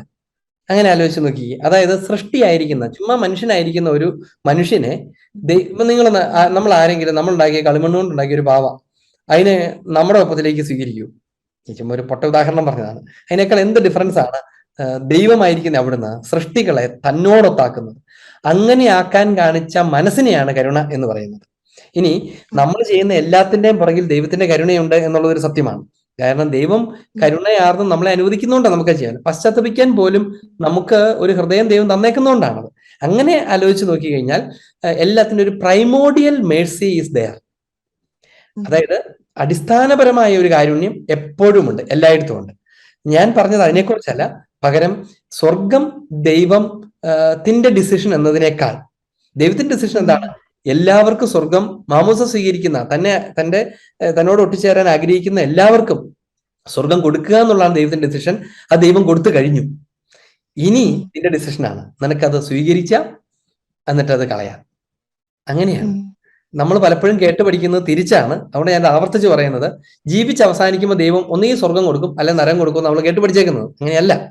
ദൈവം ആദ്യമേ സ്വർഗം കൊടുക്കും, എന്നിട്ട് മരണത്തിന്റെ സമയം വരെ നിനക്ക് അതിനിൽ നിലനിൽക്കാനോ അതിനോട് ചേർന്ന് നിൽക്കാനോ നിന്റെ പ്രവൃത്തികൾ കൊണ്ട് അതിനെ അക്സെപ്റ്റ് ചെയ്യാനുള്ള സമയമുണ്ട്. അത് ചെയ്താൽ നിന്റെ കയ്യിൽ അത് സ്വർഗ്ഗമായിരിക്കും, ഇല്ലെങ്കിൽ നരകമായിരിക്കും. അതുകൊണ്ടാണ് മാമോസയിൽ നിനക്ക് ദൈവിക ജീവൻ കിട്ടുന്നു എന്ന് പറയുന്നത്. ദൈവിക ജീവൻ അത് ഡിവൈൻ ലൈഫാണ്, അത് നിത്യജീവനാണ്. അപ്പൊ കാരുണ്യം ശരിക്കും അവിടെയാണുള്ളത്. അല്ലാണ്ട് ദൈവം പാവമല്ലേ പോട്ടേട്ടോ എന്ന് പറയലല്ലാതെ. നമ്മൾ അത്ര ലൈറ്റായിട്ട് ചിലപ്പോൾ കരുണയെ കാണാറുണ്ട്, ദൈവകരുണയെ അത്ര ലൈറ്റായിട്ട് കാണാറുണ്ട്. കുറെയൊക്കെ ചെയ്തില്ലേ, പാവം കുറെ കടന്നും സഹിക്കുമല്ലേ, മരിക്കാൻ പോവല്ലേ, സാരില്ലാട്ടോ നീ പശ്ചാത്തപിച്ചു അതിനെ ഞാൻ സഹായിക്കാം എന്ന് പറയുന്നത് പോലത്തെ ഒരു കരുണ, അത് വളരെ ബാലിശമായ കരുണയെക്കുറിച്ചുള്ള വിചാരമാണ്. സാധാരണ എപ്പോഴും നരകത്തെക്കുറിച്ച് പറയുമ്പോൾ കൂടുതൽ ചോദ്യവും സ്വർഗത്തെക്കുറിച്ച് പറയുമ്പം നിശബ്ദതയുമാണ് കാണാറുണ്ടായിരുന്നത്. പക്ഷെ നിങ്ങൾ ഒത്തിരി ചോദ്യങ്ങൾ ചോദിക്കുന്നു, എനിക്കും ഭയങ്കര സന്തോഷമായി. സ്വർഗത്തെക്കുറിച്ച് ചിന്തിക്കാനും ചോദിക്കാനും സംസാരിക്കാനും കഴിയുക എന്നുള്ളതാണ് ശരിയായ പ്രബോധനാത്മകമായ കത്തോലിക്ക വിശ്വാസത്തിന്റെ അടിസ്ഥാനം. മറ്റേതൊക്കെ ചുമ്മാ ഭാവനാത്മകമാണ്. നമുക്ക് അങ്ങനെ തോന്നുന്നുണ്ടെങ്കിൽ അത് നിങ്ങൾ ശരിയായ ട്രാക്കിലാണ്, സഭാവിശ്വാസത്തോട് ചേർന്ന് നിൽക്കുന്നുണ്ട് എന്നൊക്കെയാണ് അതിനെ സൂചിപ്പിക്കുന്നത്. എനിക്ക് ഭയങ്കര സന്തോഷമുണ്ട്. നമുക്ക് പ്രാർത്ഥിക്കാം. പിതാവിന്റെയും പുത്രന്റെയും പരിശുദ്ധാത്മാവിന്റെയും നാമത്തിൽ ആമേൻ. കർത്താവായ ഈശോയെ, ഞങ്ങളുടെ കണ്ണ് കണ്ടിട്ടില്ലാത്തതും കാത് കേട്ടിട്ടില്ലാത്തതും ഹൃദയം ആസ്വദിച്ചിട്ടില്ലാത്തതുമായ സ്വർഗരാജ്യത്തിലേക്ക് എത്തുന്നതുവരെ ഈ ഭൂമിയിൽ അങ്ങയെ മഹത്വപ്പെടുത്താനും അങ്ങ് ഞങ്ങൾക്കായി അങ്ങയുടെ പീഡാസഹനത്തിലൂടെയും കുരിശുമരണത്തിലൂടെയും ഉത്ഥാനത്തിലൂടെയും ഒരുക്കിയ, ഞങ്ങൾക്ക് ദാനമായി കരുണയോടെ നൽകിയ സ്വർഗത്തെ സ്വന്തമായി കരുതി സൂക്ഷിക്കാനും അത് നഷ്ടപ്പെടുത്താതിരിക്കാനും അവിടുന്ന് ഞങ്ങളെ സഹായിക്കണമേ. ലോകത്തിൽ ഞങ്ങൾ നേടുന്ന പലവിധ പ്രലോഭനങ്ങളിൽ ഞങ്ങൾക്ക് അവകാശമായി അങ്ങ് നൽകിയിരിക്കുന്ന സ്വർഗത്തെ തിന്മയ്ക്ക് നൽകി ഞങ്ങളുടെ സ്വർഗത്തെ നഷ്ടപ്പെടുത്താതിരിക്കാൻ അവിടുന്ന് ഞങ്ങളെ സഹായിക്കണമേ. കർത്താവായ ഈശോ, അങ്ങയുടെ പ്രബോധനങ്ങൾ ഞങ്ങളെ വഴി നടത്തട്ടെ. സ്വർഗരാജ്യത്തെക്കുറിച്ചുള്ള ആന്തരിക ദർശനങ്ങൾ ഞങ്ങൾക്ക് തരണമേ. പരിശുദ്ധ സഭയുടെ പ്രബോധനങ്ങളുടെ ഉള്ളർത്ഥങ്ങളിലേക്ക് ഞങ്ങളെ അങ്ങ് കൊണ്ടുപോകണമേ. സ്വർഗീയ ധ്യാനത്തിലേക്ക് അവിടുന്ന് ഞങ്ങളെ നയിക്കണമേ. പരിശുദ്ധ മാതാവെ, ദൈവിക രഹസ്യങ്ങൾ ഹൃദയത്തിൽ ധ്യാനിച്ച, അവയുടെ മേൽ ഗാഠമായി ധ്യാനിച്ച പരിശുദ്ധ മാതാവെ, അമ്മ ഞങ്ങൾക്കായി പ്രാർത്ഥിക്കുകയും ചെയ്യണമേ. കർത്താവായ ഈശോ നമ്മെ എല്ലാവരെയും ആശീർവദിക്കുകയും അനുഗ്രഹിക്കുകയും ചെയ്യട്ടെ, ഇപ്പോഴും എപ്പോഴും എന്നേക്കും. ആമേൻ.